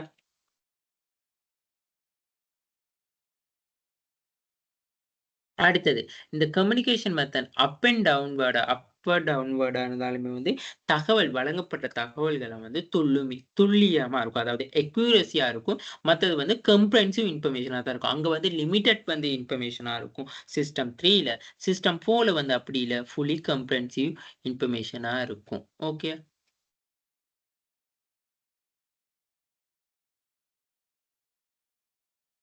ஓகே. அடுத்த விஷயம் என்ன சொல்றாங்கன்னு சொல்லி சொன்னா, இங்க அதாவது வந்து இந்த டாப் லெவல் மேனேஜர்ஸ்க்கும், மிடில் லெவல் மேனேஜர்ஸ்க்கு வந்து ஒரு சைக்காலஜிக்கல் வந்து இத பாருங்க. There are great level of psychological closeness between the superior and subordinate. சுப்பீரியர்ன்னு சொல்லி சொன்னா, நாங்க அந்த மேலாளர்கள், முகாமையாளர்கள்ன்னு சொல்லி சொல்லுவோம். சப்ஆர்டினேட்ஸ்ன்னு சொல்லி சொல்றது வந்து அதாவது வந்து அதோட தொடர்பு படுறவங்க, பங்கு பற்றுறாரு அந்த நிறுவனத்தில இருக்க ஊழியர்கள தான் அப்படி சொல்றது சப்ஆர்டினேட்ஸ்ன்னு சொல்லி. ஸோ அப்ப அவங்க 2 பேருக்கு இடையே ரிலேஷன்ஷிப் வந்து நல்லாருக்கும். அப்படி ரிலேஷன்ஷிப் நல்லா இருக்கக்குள்ள வந்து என்ன நடக்கும்னு சொல்லி சொன்னா, அதிக அளவு நெருக்கம் காணப்படுற நேர, இந்த குழு செயல்முறை நிறுவனத்தில வந்து முடிவு எடுக்கிறது எல்லாமே வந்து பரவலாக்கப்படும். Decision making is the widely done throughout the organization through the group of processes and integrated the formal structure by regarding the organization chart series of the overlapping group. அப்ப இங்க தீர்மானம் இப்ப இந்த முகாமையாளர் மற்றும் ஊழியர்களுக்கு இடையில வந்து ஒரு சிறந்த தொடர்பு, சிறந்த உறவு வந்து பேணப்படுகின்ற சந்தர்ப்பத்தில வந்து நிறுவனத்தின் நோக்கங்கள அடைஞ்சு கொள்றதுக்காக, நிறுவனத்தின் கோல்ஸ் அண்ட் ஆப்ஜெக்டிவ் வந்து அச்சீவ் பண்றதுக்காக வந்து என்ன நடக்கும்னு சொல்லி சொன்னா, அனைவரும் டிசிஷன் மேக்கிங் வந்து பரவலாக்கப்படும். எல்லாரும் டிசிஷன் மேக்கிங் உங்களோட ஒவ்வொருத்தரும் அந்த ஆர்கனைசேஷன்ல இருக்க ஒவ்வொருத்தரும் நீங்க டாப் லெவலா, மிடில் லெவலா, லோ லெவலான்னு சொல்லல எல்லாரும் அந்த ஆர்கனைசேஷன்ல பார்ட்டிசிபேட்டிவ் மேனேஜ்மென்ட்க்கு பங்கேற்பாங்க. ஸோ அவங்க ஒவ்வொருத்தர் வந்து ஒவ்வொருத்தரோட கருத்த வைப்பாங்க. நீங்க நான் எம்ப்ளாயியா இருக்கலாம். நீங்க கிளரிக்கல் 3, 2, 1ல இருக்கலாம். நீங்க ஒரு எக்ஸிகியூட்டிவா இருக்கலாம். ஒரு மேனேஜர் லெவல்ல இருக்கலாம். ஸோ எல்லாரும் வந்து பார்ட்டிசிபேட்டிவ் பண்ணக்கூடியதா இருக்கும். அதத்தான் நாங்க சொல்றது வந்து என்னதுன்னு சொல்லி சொன்னா, இந்த ஓவர்லேப்பிங் குரூப் அதாவது ஒன்றிணைக்கும் குழுன்னு சொல்லி எல்லாத்தையும் வந்து ஒன்றிணைக்குதுன்னு சொல்லி நாங்க சொல்ல முடியும். அப்போ ஒவ்வொரு குழுவுக்கும் ஏற்பட்ட அதாவது வந்து இருக்கும் நபர்கள் வந்து என்ன செய்வான்னு சொன்னா, அ என்ன சொல்றேன்னு சொல்லி சொன்னா, கோல்ட் லிங்கிங் பின்ஸ். அதாவது லிங்கிங் பின்ஸ்ன்னு சொன்னா, ஒவ்வொருத்தரும் வந்து தொடர்பு கொள்வாங்க. அடிக்கடி தொடர்பு கொண்டு, ஓகே நான் வந்து இப்படி ஒரு டிசிஷன முன் வச்சிருக்கேன். ஓகே இன்னொருத்தர் அந்த டிசிஷன் இந்த டிசிஷன இன்னும் கொஞ்சம் இப்படி சேஞ்ச் பண்ணலாம், இப்படி மாடிஃபிகேஷன் பண்ணலாம், இப்படி அப் பண்ணலாம். இந்த இந்த இதுல இந்த கரெக்ஷன் செய்ய இருக்கு. ஸோ அது தீர்மானம் எடுக்கிறது மட்டும் இல்ல, வொர்க் கூட. ஒண்ணா சேர்ந்து அந்த வொர்க்க வந்து கம்ப்ளீட் பண்றது, அந்த டாஸ்க்க வந்து ஃபுல்ஃபில் பண்றது, அந்த மாரியெல்லாம் இருக்கும். ஸோ அப்ப இங்க வந்து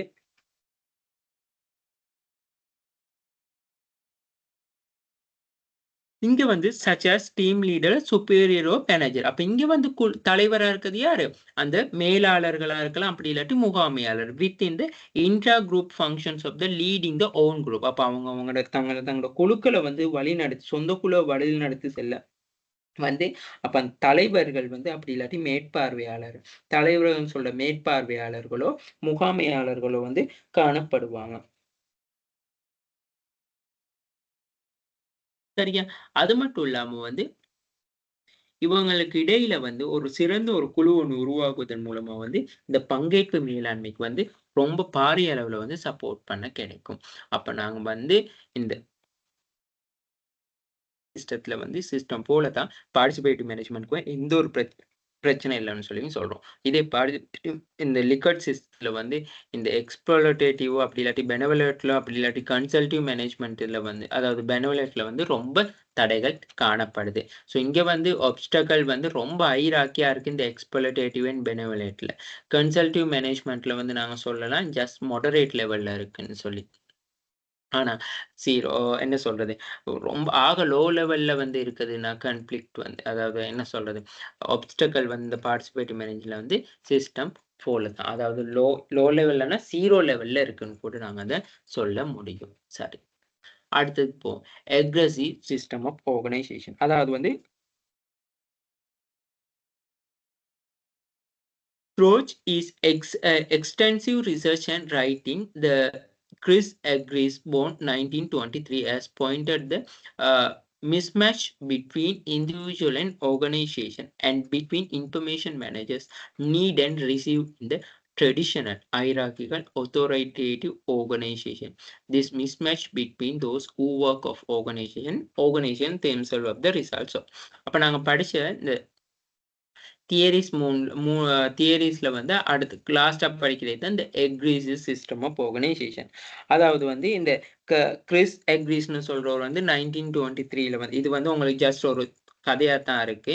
ஸோ இதெல்லாம் நீங்க வந்து எக்ஸாம்ல எழுத தேவையில்ல. இதுல முக்கியமா என்ன சொல்லியிருக்கோ அத மட்டும் சொன்னா ஓகே. அப்ப இந்த தனிநபர்கள் மற்றும் நிறுவனங்களுக்கு இடையே வந்து ஒரு பொருத்தமின்மையை வந்து சுட்டிக்காட்டினார். அதாவது வந்து ஒரு என்ன சொல்றது? மிஸ்மேட்சஸ். அதாவது வந்து ஒரு பொருத்தப்பாடு இல்லாத வந்து தனிநபரா இருக்கலாம், நிறுவனமா இருக்கலாம். அந்த தனிநபரும், நிறுவனமும் வந்து 2ம் ஒன்று இல்ல. வேறு வேறையா இருக்கு. அவங்களுக்கு இடையில வந்து ஒரு சிறந்த தொடர்பு இல்ல. ஒரு கனெக்டிவிட்டி இல்லன்னு சொல்லி சொல்றத வந்து இந்த அக்ரெஸிங் சிஸ்டம் ஆஃப் ஆர்கனைசேஷன்ல வந்து இந்த கிறிஸ் அக்ரீஸ் ம் எக்ரீஸ்ன்னு சொல்றவர் வந்து சொல்லி இருக்கிறாரு. ஸோ அப்படி இருக்கும் பொழுது, இந்த பாரம்பரிய படிநிலை, அதாவது அதிகாரம்பூர்வமான நிறுவனங்கள்ல வந்து என்ன சொல்றான்னு சொல்லி சொன்னா, அதிகளவானவங்க வந்து இந்த தன்மையில தான் காணப்படுறான்னு சொல்லி சொல்றாங்க. The between information managers need to and receive the in traditional hierarchical and authoritative organisation. அதாவது வந்து இந்த இவங்களுக்கு இடையிலான இந்த மிஸ்மேட்சஸ் காணப்படுறதுக்கான ரீசன் இந்த இண்டிவிஜுவலுக்கும் ஆர்கனைசேஷனுக்கும் இந்த மிஸ்மேட்சஸ் உருவாகுறதுக்கான காரணமே வந்து என்னதுன்னா, பழமை ரீதியான அந்த தொடர்பாடல் ஹைரார்க்கி லெவல் நிறுவன கட்டமைப்பு லெவல். அது மட்டும் இல்லாம அத்தாரிட்டேட்டிவ் ஆர்கனைசேஷன் சொல்லி சொல்றாங்க. அதாவது வந்து அதிகாரங்கள், அதிகார செல்வாக்குல வந்து ஊழியர்கள வேலை வாங்குறது அந்த மாதிரியான விஷயங்கள். சரியா? சரியா? ஸோ இதனையில வந்து என்ன நடக்கும்னு சொல்லி சொன்னா, இந்த பங்கேற்பு மேலாண்மையில வந்து பங்கு கொள்ள மாட்டாங்க. எந்த ஒரு ஊழியரா இருக்கலாம். நிறுவனத்தில வந்து அந்த பங்கேற்பு முகாமைத்துவத்தில வந்து பார்ட்டிசிபேட் பண்ண மாட்டாங்க. சரியா? ஸோ அப்ப அங்க சொல்லியிருக்காங்க. இந்த பொருத்தமின்மை அதாவது இந்த இந்த இந்த மிஸ்மேட்சஸ் காரணமா வந்து என்ன நடக்கும்னு சொல்லி சொன்னா,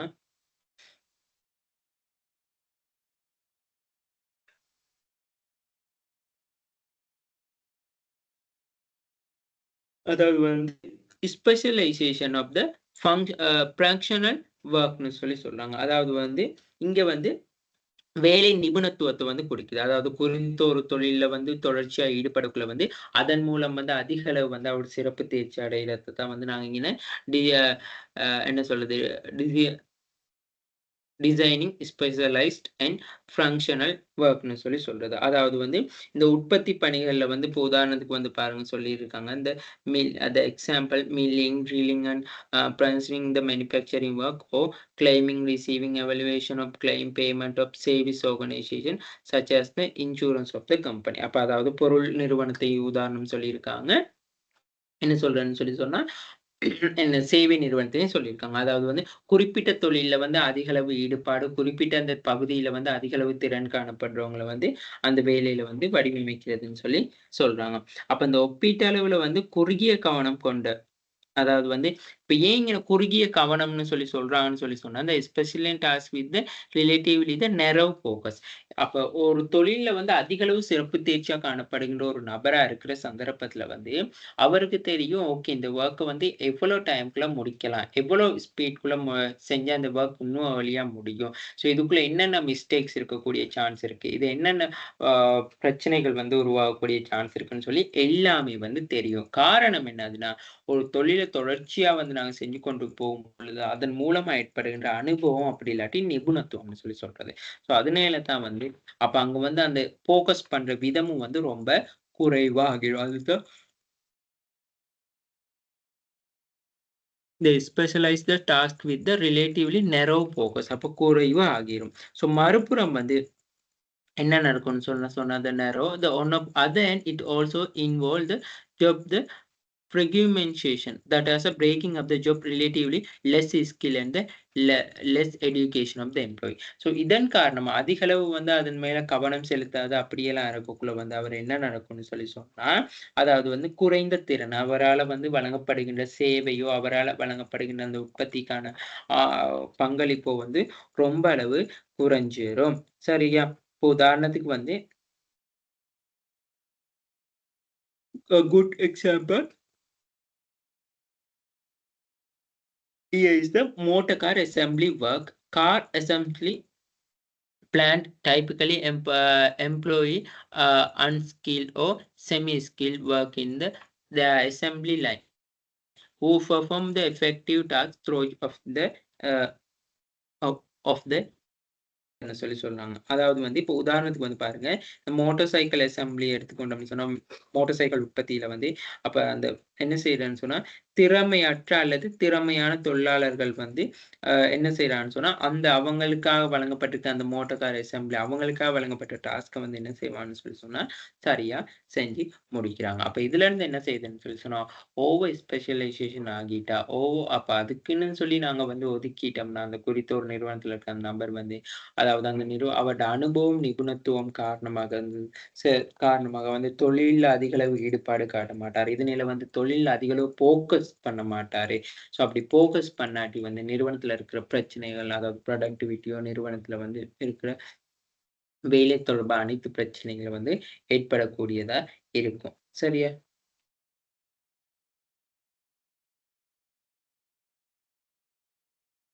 அடுத்த விஷயம் சொல்றேன் பாருங்க. Closely associated with the specialisation and the job permitting of அதாவது வந்து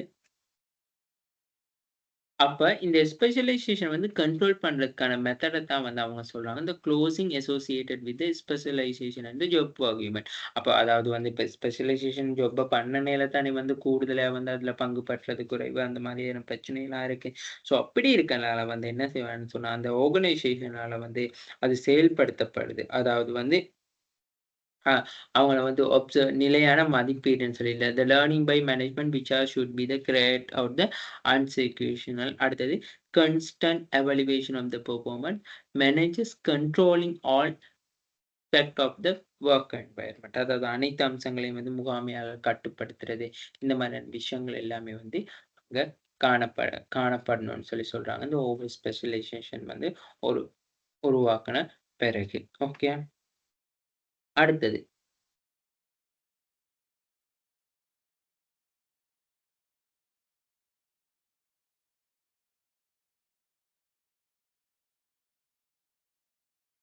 the aggregates claim that such organizational arrangement being about the infant-like the response and behavior on the part of employee.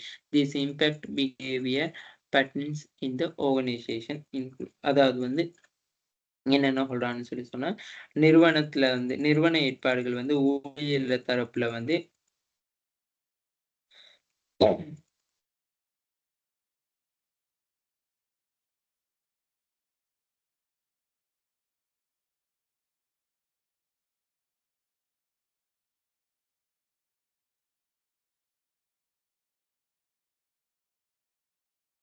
Okay. நிறுவனத்துல வந்து இது அதிக அளவு வந்து அதாவது வந்து அதிக அளவான என்ன சொல்றது? ஒரு குழந்தை தன்மையான விஷயத்த வந்து எடுத்து காட்டுதுன்னு சொல்லி சொல்றாங்க. சரியா? அடுத்து வந்து aggregates being the dependent submissive that are employee depend being in the goods term. அதாவது வந்து என்ன சொல்றாங்கன்னு சொல்லி சொன்னா, கீழ்ப்படிதல். அதாவது வந்து பணியாளர்கள் வந்து தொழிலாளர் வந்து அந்த முகாமையாளர்களுக்கு வந்து நல்ல வகையில இருப்பாங்க. ஸோ அவங்களுக்கு சார்ந்து இருப்பாங்க. அவங்கள பெரும்பான என்ன சொல்றது? க அவங்களோட ஓன் தாட்ஸ் அண்ட் டிசிஷனுக்கு வந்து அவங்க உடன்படுறாங்க. ஸோ அந்த முடிவுகளால வந்து ஊழியர்கள் வந்து என்ன செய்றாங்கன்னு சொன்னா, முழு அமைப்புன்ட்டு அதாவது ஓவரால் ஆர்கனைசேஷன்ட்ட வந்து லைஃப் குரோத்துக்காக வந்து அதாவது வந்து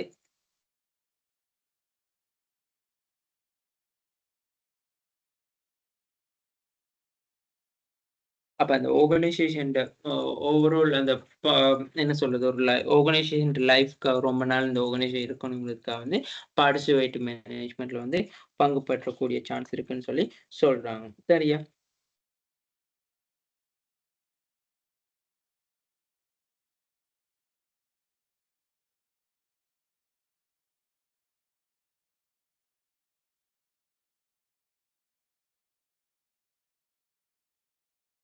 அது மட்டும் இல்லாம வந்து, இந்த ஆர்கனைசேஷன்ல வந்து இப்ப நாங்க ஒரு எம்ப்ளாயி வந்து வொர்க் பண்றான்னா, அந்த ஆர்கனைசேஷனுக்கு வந்து சந்தேகத்துக்கு விதமா வந்து செயற்படாம இருக்கணும்னு சொல்லி சொல்றாங்க. ஸோ அதன் மூலமா தங்களோட வேலையிலும் பதவிகளையும் வந்து பாதுகாத்துக் கொள்ள முடியும்னு சொல்லி. இப்ப சம்டைம்ஸ் இப்ப நாங்க ஓவர் ஸ்பெஷலைசேஷனுக்கு வந்து எங்கள லொகேட்டட் பண்ண பிறகு, நாங்க அதுல வந்து வொர்க் ஒழுங்கா செய்யாட்டி, நாங்க மானிட்டர் ஆகி, அந்த மாரி கம்ப்ளைண்ட் ஒண்ணு நாங்க போகக்குள்ள, நாங்க கண்டிப்பா அந்த நிறுவனத்த விட்டே வெளியேற வரக்கூடிய சான்ஸ் வந்து இருக்கும். ஸோ, அதனால வந்து கண்டிப்பா கண்டிப்பா வந்து அந்த விஷயங்கள பார்த்துக்கணும். ஸோ அப்படி நாங்க எல்லாம் உன்னிப்பா கவனிச்சு எல்லாம் செஞ்சு கொண்டு வர சந்தர்ப்பத்தில வந்து, அந்த பார்ட்டிசிபேட்டிவ் மேனேஜ்மென்ட் வந்து பங்கு பற்றக்கூடியதா காணப்படும்னு சொல்லி நாங்க சொல்லலாம். ஓகே.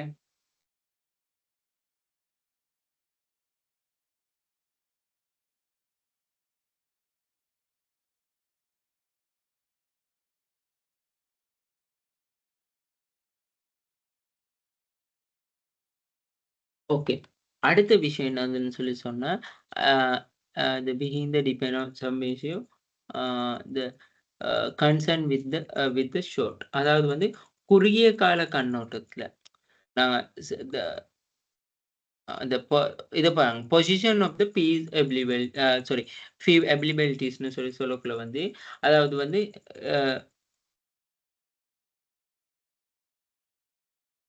இப்ப நிறுவனத்துல எடுக்கக்கூடிய தீர்மானங்கள், there is a little need of the personal development in the atoms will all decision are take by management. There are no opportunity for contributing on own creative solution to the organization problem.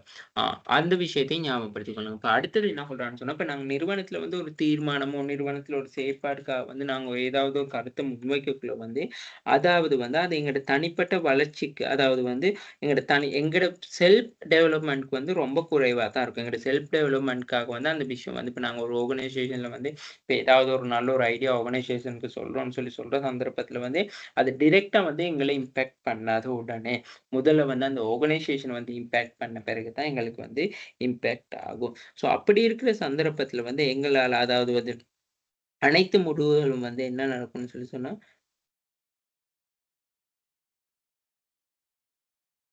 அப்ப அப்படி இருக்கிற சந்தர்ப்பத்தில வந்து ஒரு ஆர்கனைசேஷன்ல வந்து ஒரு பிரச்சனைக்கு வந்து ஒரு குறித்த ஒரு நபர்ன்ட்ட வந்து ஒரு கிரியேட்டிவான டிசிஷன் வந்து ஒ ஒ வழங்குறதுக்கான வாய்ப்பு ரொம்ப குறைவுன்னு சொல்லி சொல்றாங்க. அப்ப நாங்க ஒரு என்ன சொல்றேன்னு சொன்னா, ஓவராலா எல்லார்டையும் டிசிஷனையும் கேட்டு ஃபைனலைஸ் பண்ணி தான் ஒரு சிறந்த டிசிஷன் வந்து எடுக்க முடியும். அதுக்காக வந்து தனிப்பட்ட ஒரு நபர்ட்ட வந்து ஒரு தனிப்பட்ட ஒரு என்ன சொல்றது, வளர்ச்சிக்காக வந்து எங்களுக்கு இந்த பிரச்சனை இருக்கு, இந்த விஷயத்த வந்து தீர்க்கணும்னு சொல்லி சொன்னா, எங்களுக்கு வந்து அதுக்கு ஒரு அதிகாரப்பூர்வ, ஒரு ஆக்கப்பூர்வமான தீர்வுகள வந்து வழங்குறதுல வந்து எந்த வாய்ப்பு இருக்காதுன்னு சொல்லி சொல்றாங்க.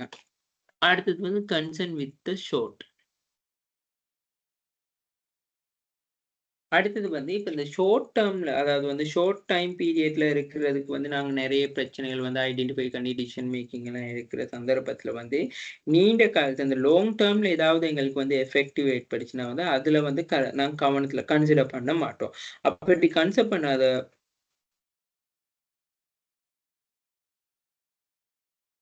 ஸோ அப்படி கன்சிடர் பண்ணாத போது என்ன நடக்கும்னு சொன்னா, எம்ப்ளாயீஸ் எல்லாம் வந்து, அதாவது வந்து அதிக அளவு வந்து குறுகிய வேலை நேரங்களுக்கு வந்து என்ன நடக்குதுன்னு சொன்னா, ஷார்ட் டெர்ம் வொர்க் லோடோட வந்து அவங்க வேலை செய்வாங்க. அதிக ஊதியத்துக்கு வந்து வேலை செய்யக்கூடியதா இருக்கும். ஸோ அதனால தான் வந்து நாங்க என்ன செய்யணும்னு சொல்லி சொன்னா, நாங்க ஒரு டிசிஷன் மேக்கிங் எடுக்கக்குள்ள என்னைக்குமே வந்து கரண்ட் மட்டும் யோசிக்காம, கரண்ட் சிட்யூவேஷன மட்டும் யோசிக்காம, பிரசன்ட், அதாவது ஃபியூச்சர் சிட்யூவேஷனை வந்து நாங்க ஃபோக்கஸ் பண்ணணும்னு சொல்லி சொல்றாங்க. அப்ப மெயினா வந்து இதுல வந்து என்ன சொல்லியிருக்காங்கன்னு சொல்லி சொன்னா, அக்ரெசிவ் சிஸ்டம்ல வந்து அ ஸ்பெஷலைசேஷன் வந்து நடக்குதுன்னு சொல்லி சொல்றாங்க. Decision of specialisation and the functional work. அப்ப அந்த ஸ்பெஷலைசேஷன் வாரதால வந்து என்னென்ன பிரச்சனை நடக்குதுன்னு சொல்லி சொல்றாங்க. அடுத்தது வந்து அப்படி வரக்குள்ள வந்து நாங்க மேற்கொள்ள வேண்டிய நடவடிக்கை தான் closely associated with specialised job and formatting. அதாவது வந்து நாங்க என்ன சொல்றோம்ன்னு சொல்லி சொன்னா, அது நெருக்கமா வந்து அதாவது வந்து நாங்க என்ன சொல்றது, அது நெருக்கமா வந்து தொடர்பு படுத்துறதுன்னு சொல்லி சொல்றது. அதாவது நிறுவன ஆர்கனைசேஷனால வந்து அவங்க கட்டளை வழங்குறது. அடுத்தது வந்து என்ன சொல்றது, அ க எவலுவேஷன் பெர்ஃபார்மன்ஸ், அதாவது வந்து செயல்திறன் மதிப்பீடு செய்றது. Manage the controlling all aspect of the work environment. அதாவது நிறுவனத்தில காணப்படுகின்ற அனைத்து சூழல் காரணிகளையும் வந்து பாது அ என்ன சொல்றேன்னா, மேனேஜ் த கண்ட்ரோலிங் கட்டுப்படுத்துறதுன்னு சொல்லி சொல்றாங்க. அதுதான் closely associated with specialisation job ஃபார்மினேஷன்னு சொல்லி சொல்றாங்க. அதாவது வந்து அந்த சிறப்பு தேர்ச்சி மூலம் அந்த குறித்த ஒரு செல்ல வந்து அதிக அளவு ஊழியர்கள் காணப்படக்குள்ள, அப்படியே பழக்கப்பட்ட ஊழியர் தொடர்ச்சியா இருக்கக்குள்ள வந்து, இந்த மாரியான சொன்ன இந்த 3 விஷயத்தையும் வந்து கன்சிடர் பண்ணணும்னு சொல்லி சொல்றாங்க. அடுத்தது வந்து இந்த எக்ஸிக்யூட்டிவ் சிஸ்டம்ல வந்து the such organization management bring about the infant, like the response of behavior on the part of employee. This infant behavior patterns இந்த ஆர்கனைசேஷன் இன்க்ளூட். அப்ப இப்ப இந்த எல்லா விஷயத்தையும் இப்படி நாங்க உங்கள மானிட்டர் பண்றோம். நாங்க இப்படித்தான் உங்கள நீங்க வொர்க் பண்றத பார்க்குறோம். இத அப்சர்வ் பண்றோம். எங்களுக்கு இப்படி தேவை, அப்படி தேவைன்னு சொல்லக்குள்ள வந்து என்ன நடக்குதுன்னு சொன்னா, அதாவது வந்து அந்த ஊழியர்களுக்கு மத்தியில வந்து ஒரு குழந்தை போன்ற பதில். அதாவது என்னது எல்லா விஷயத்துக்கும் வந்து கேட்டுக்கொண்டு இருக்காங்க. எல்லா விஷயத்தையும் வந்து சொல்றாங்க. எல்லாத்தையும் வந்து இப்படி மென்ஷன் பண்ணி கேட்கறாங்கன்னு சொல்லி ஒரு குழந்தை தன்மைய வந்து அங்கன உருவாக்குதுன்னு சொல்லி உருவாக்குதுன்னு சொல்லி சொல்றாங்க. சரியா? அடுத்த விஷயம் வந்து என்னதுன்னு சொன்னா, த டிபெண்ட் அண்ட் அ சப்மிசிவ். அதாவது வந்து பணியாளர்கள் வந்து மேலாளர்களோட, முகாமையாளரோட நல்ல வகையில இருப்பாங்க. நல்ல ஒற்றுமையா இருக்குது. நல்ல ஒரு ரிலேஷன்ஷிப்ப வளர்த்துக் கொண்டு இருக்குது. அப்படி இருக்கக்குள்ள வந்து பெரும்பாலான முகாமையாளரோட கருத்துக்களுக்கு வந்து முகாமையாளர் எடுக்கப்பட்ட டிசிஷனுக்கு வந்து எங்களுக்கு வந்து உடன்பட முடியும். அந்த முடிவுகள் வந்து ஊழியர்கள்ட அதாவது வந்து எம்ப்ளாயிட வந்து அவருடைய லைஃப்க்கு வந்து அது ஒரு எஃபெக்டிவா இருந்தாலுமே வந்து என் நெகட்டிவா இருந்தாலுமே வந்து, நிர்வாகத்தில வந்து சந்தேகத்துக்கு இடமின்றி சமர்ப்பிப்பதன் மூலம், அதாவது வந்து ஆர்கனைசேஷனுக்கு வந்து எகெயின்ஸ்ட் இல்லாத மாரி இருக்கிற சந்தர்ப்பத்தில வந்து, எம்ப்ளாயியோட வேலையும், அவங்களோட ஜாப்பும் வந்து பாதுகாக்கலாம்ன்னு சொல்லி உணர்றாங்க.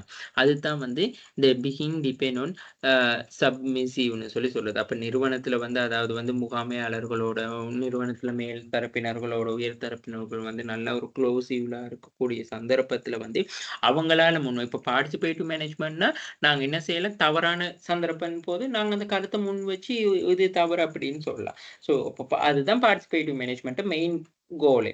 அப்படி இருக்கிற சந்தர்ப்பத்தில இப்ப ஏதாவது மேனேஜர்மார் சொல்லக்குள்ள நாங்க ஓகே அவங்களோட வந்து ஒண்ணா இருந்து அ ஒரு நல்ல ரிலேஷன்ஷிப்ல இருந்து ஓகே அவங்க சொல்ற எல்லாமே சரி, அவங்க செய்றது எல்லாம் சரின்னு சொல்லி அப்படி இருக்கிற சந்தர்ப்பத்தில வந்து என்ன நடக்கும்னு சொன்னா, உண்மையாலுமே வந்து அது ஊழியர்களுக்கு ஊழியர்கள பொறுத்தளவுல வந்து ஒரு அதாவது வந்து என்ன சொல்றது? செல்ஃப் டெவலப்மென்ட் இருக்காதுன்னு சொல்றாங்க. அதாவது ஊழியரிடம் மற்றும் வளர்ச்சிக்கு வந்து ஒரு பாதகமா கருதப்படலாம். இருந்தாலுமே வந்து அதாவது வந்து ஆ அதாவது என்ன சொல்றது?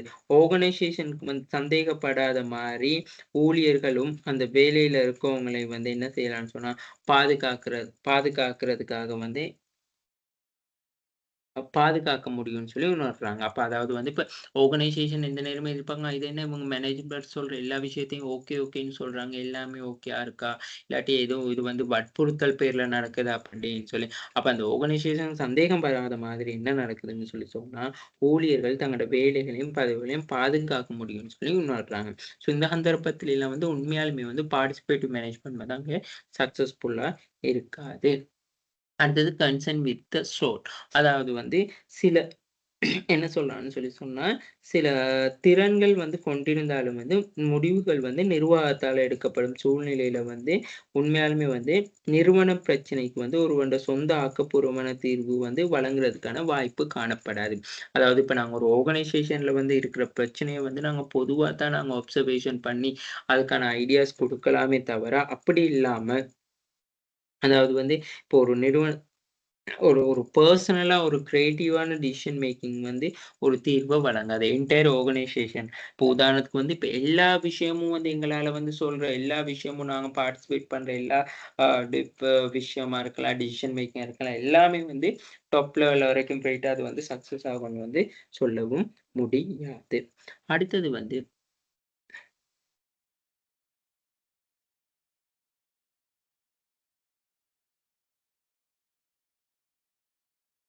Okay.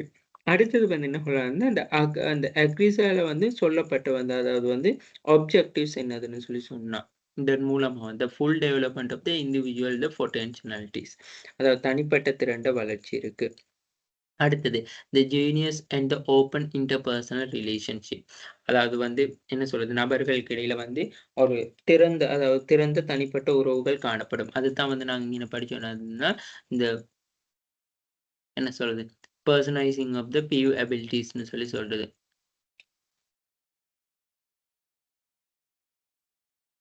Okay.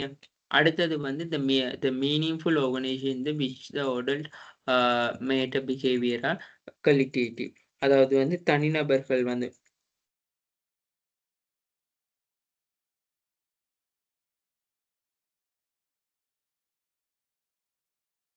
the meaningful organism which has the orderly nature of the behavior of the qualitative.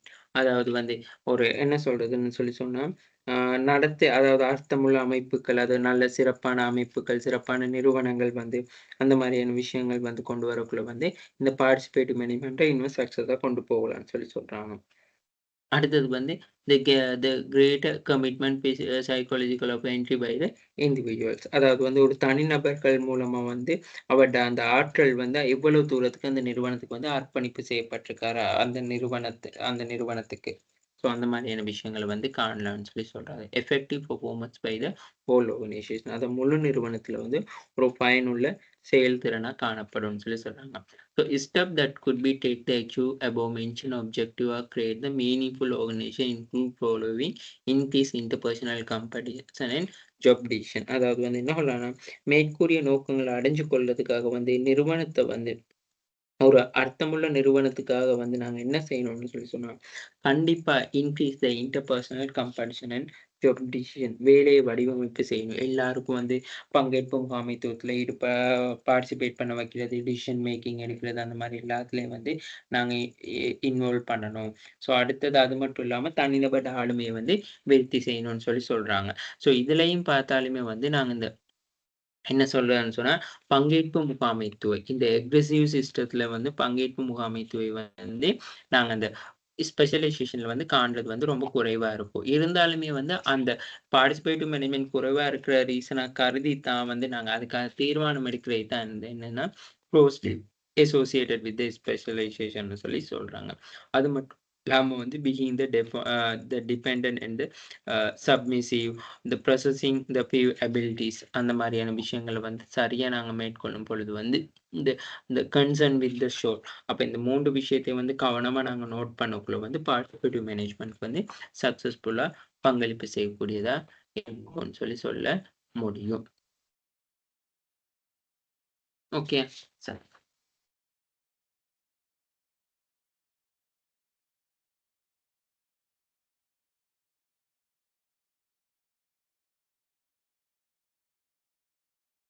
Okay. அப்ப நான் அடுத்ததுல வந்து அடுத்த ரெக்கார்டிங்ல வந்து நான் போடுறேன். இந்த பார்ட்டிசிபேட்டிவ் மேனேஜ்மென்ட்ல வந்து to the influence and factors of the creating an appropriate environment of participative management. அதாவது பார்ட்டிசிபேட்டிவ் மேனேஜ்மெண்ட் வந்து செல்வாக்கு செலுத்தக்கூடிய காரணிகள் 5 இருக்கு. ஸோ அந்த 5ஐயும் வந்து நான் அடுத்த ரெக்கார்டிங்ல வந்து பார்ப்போம். ஓகே.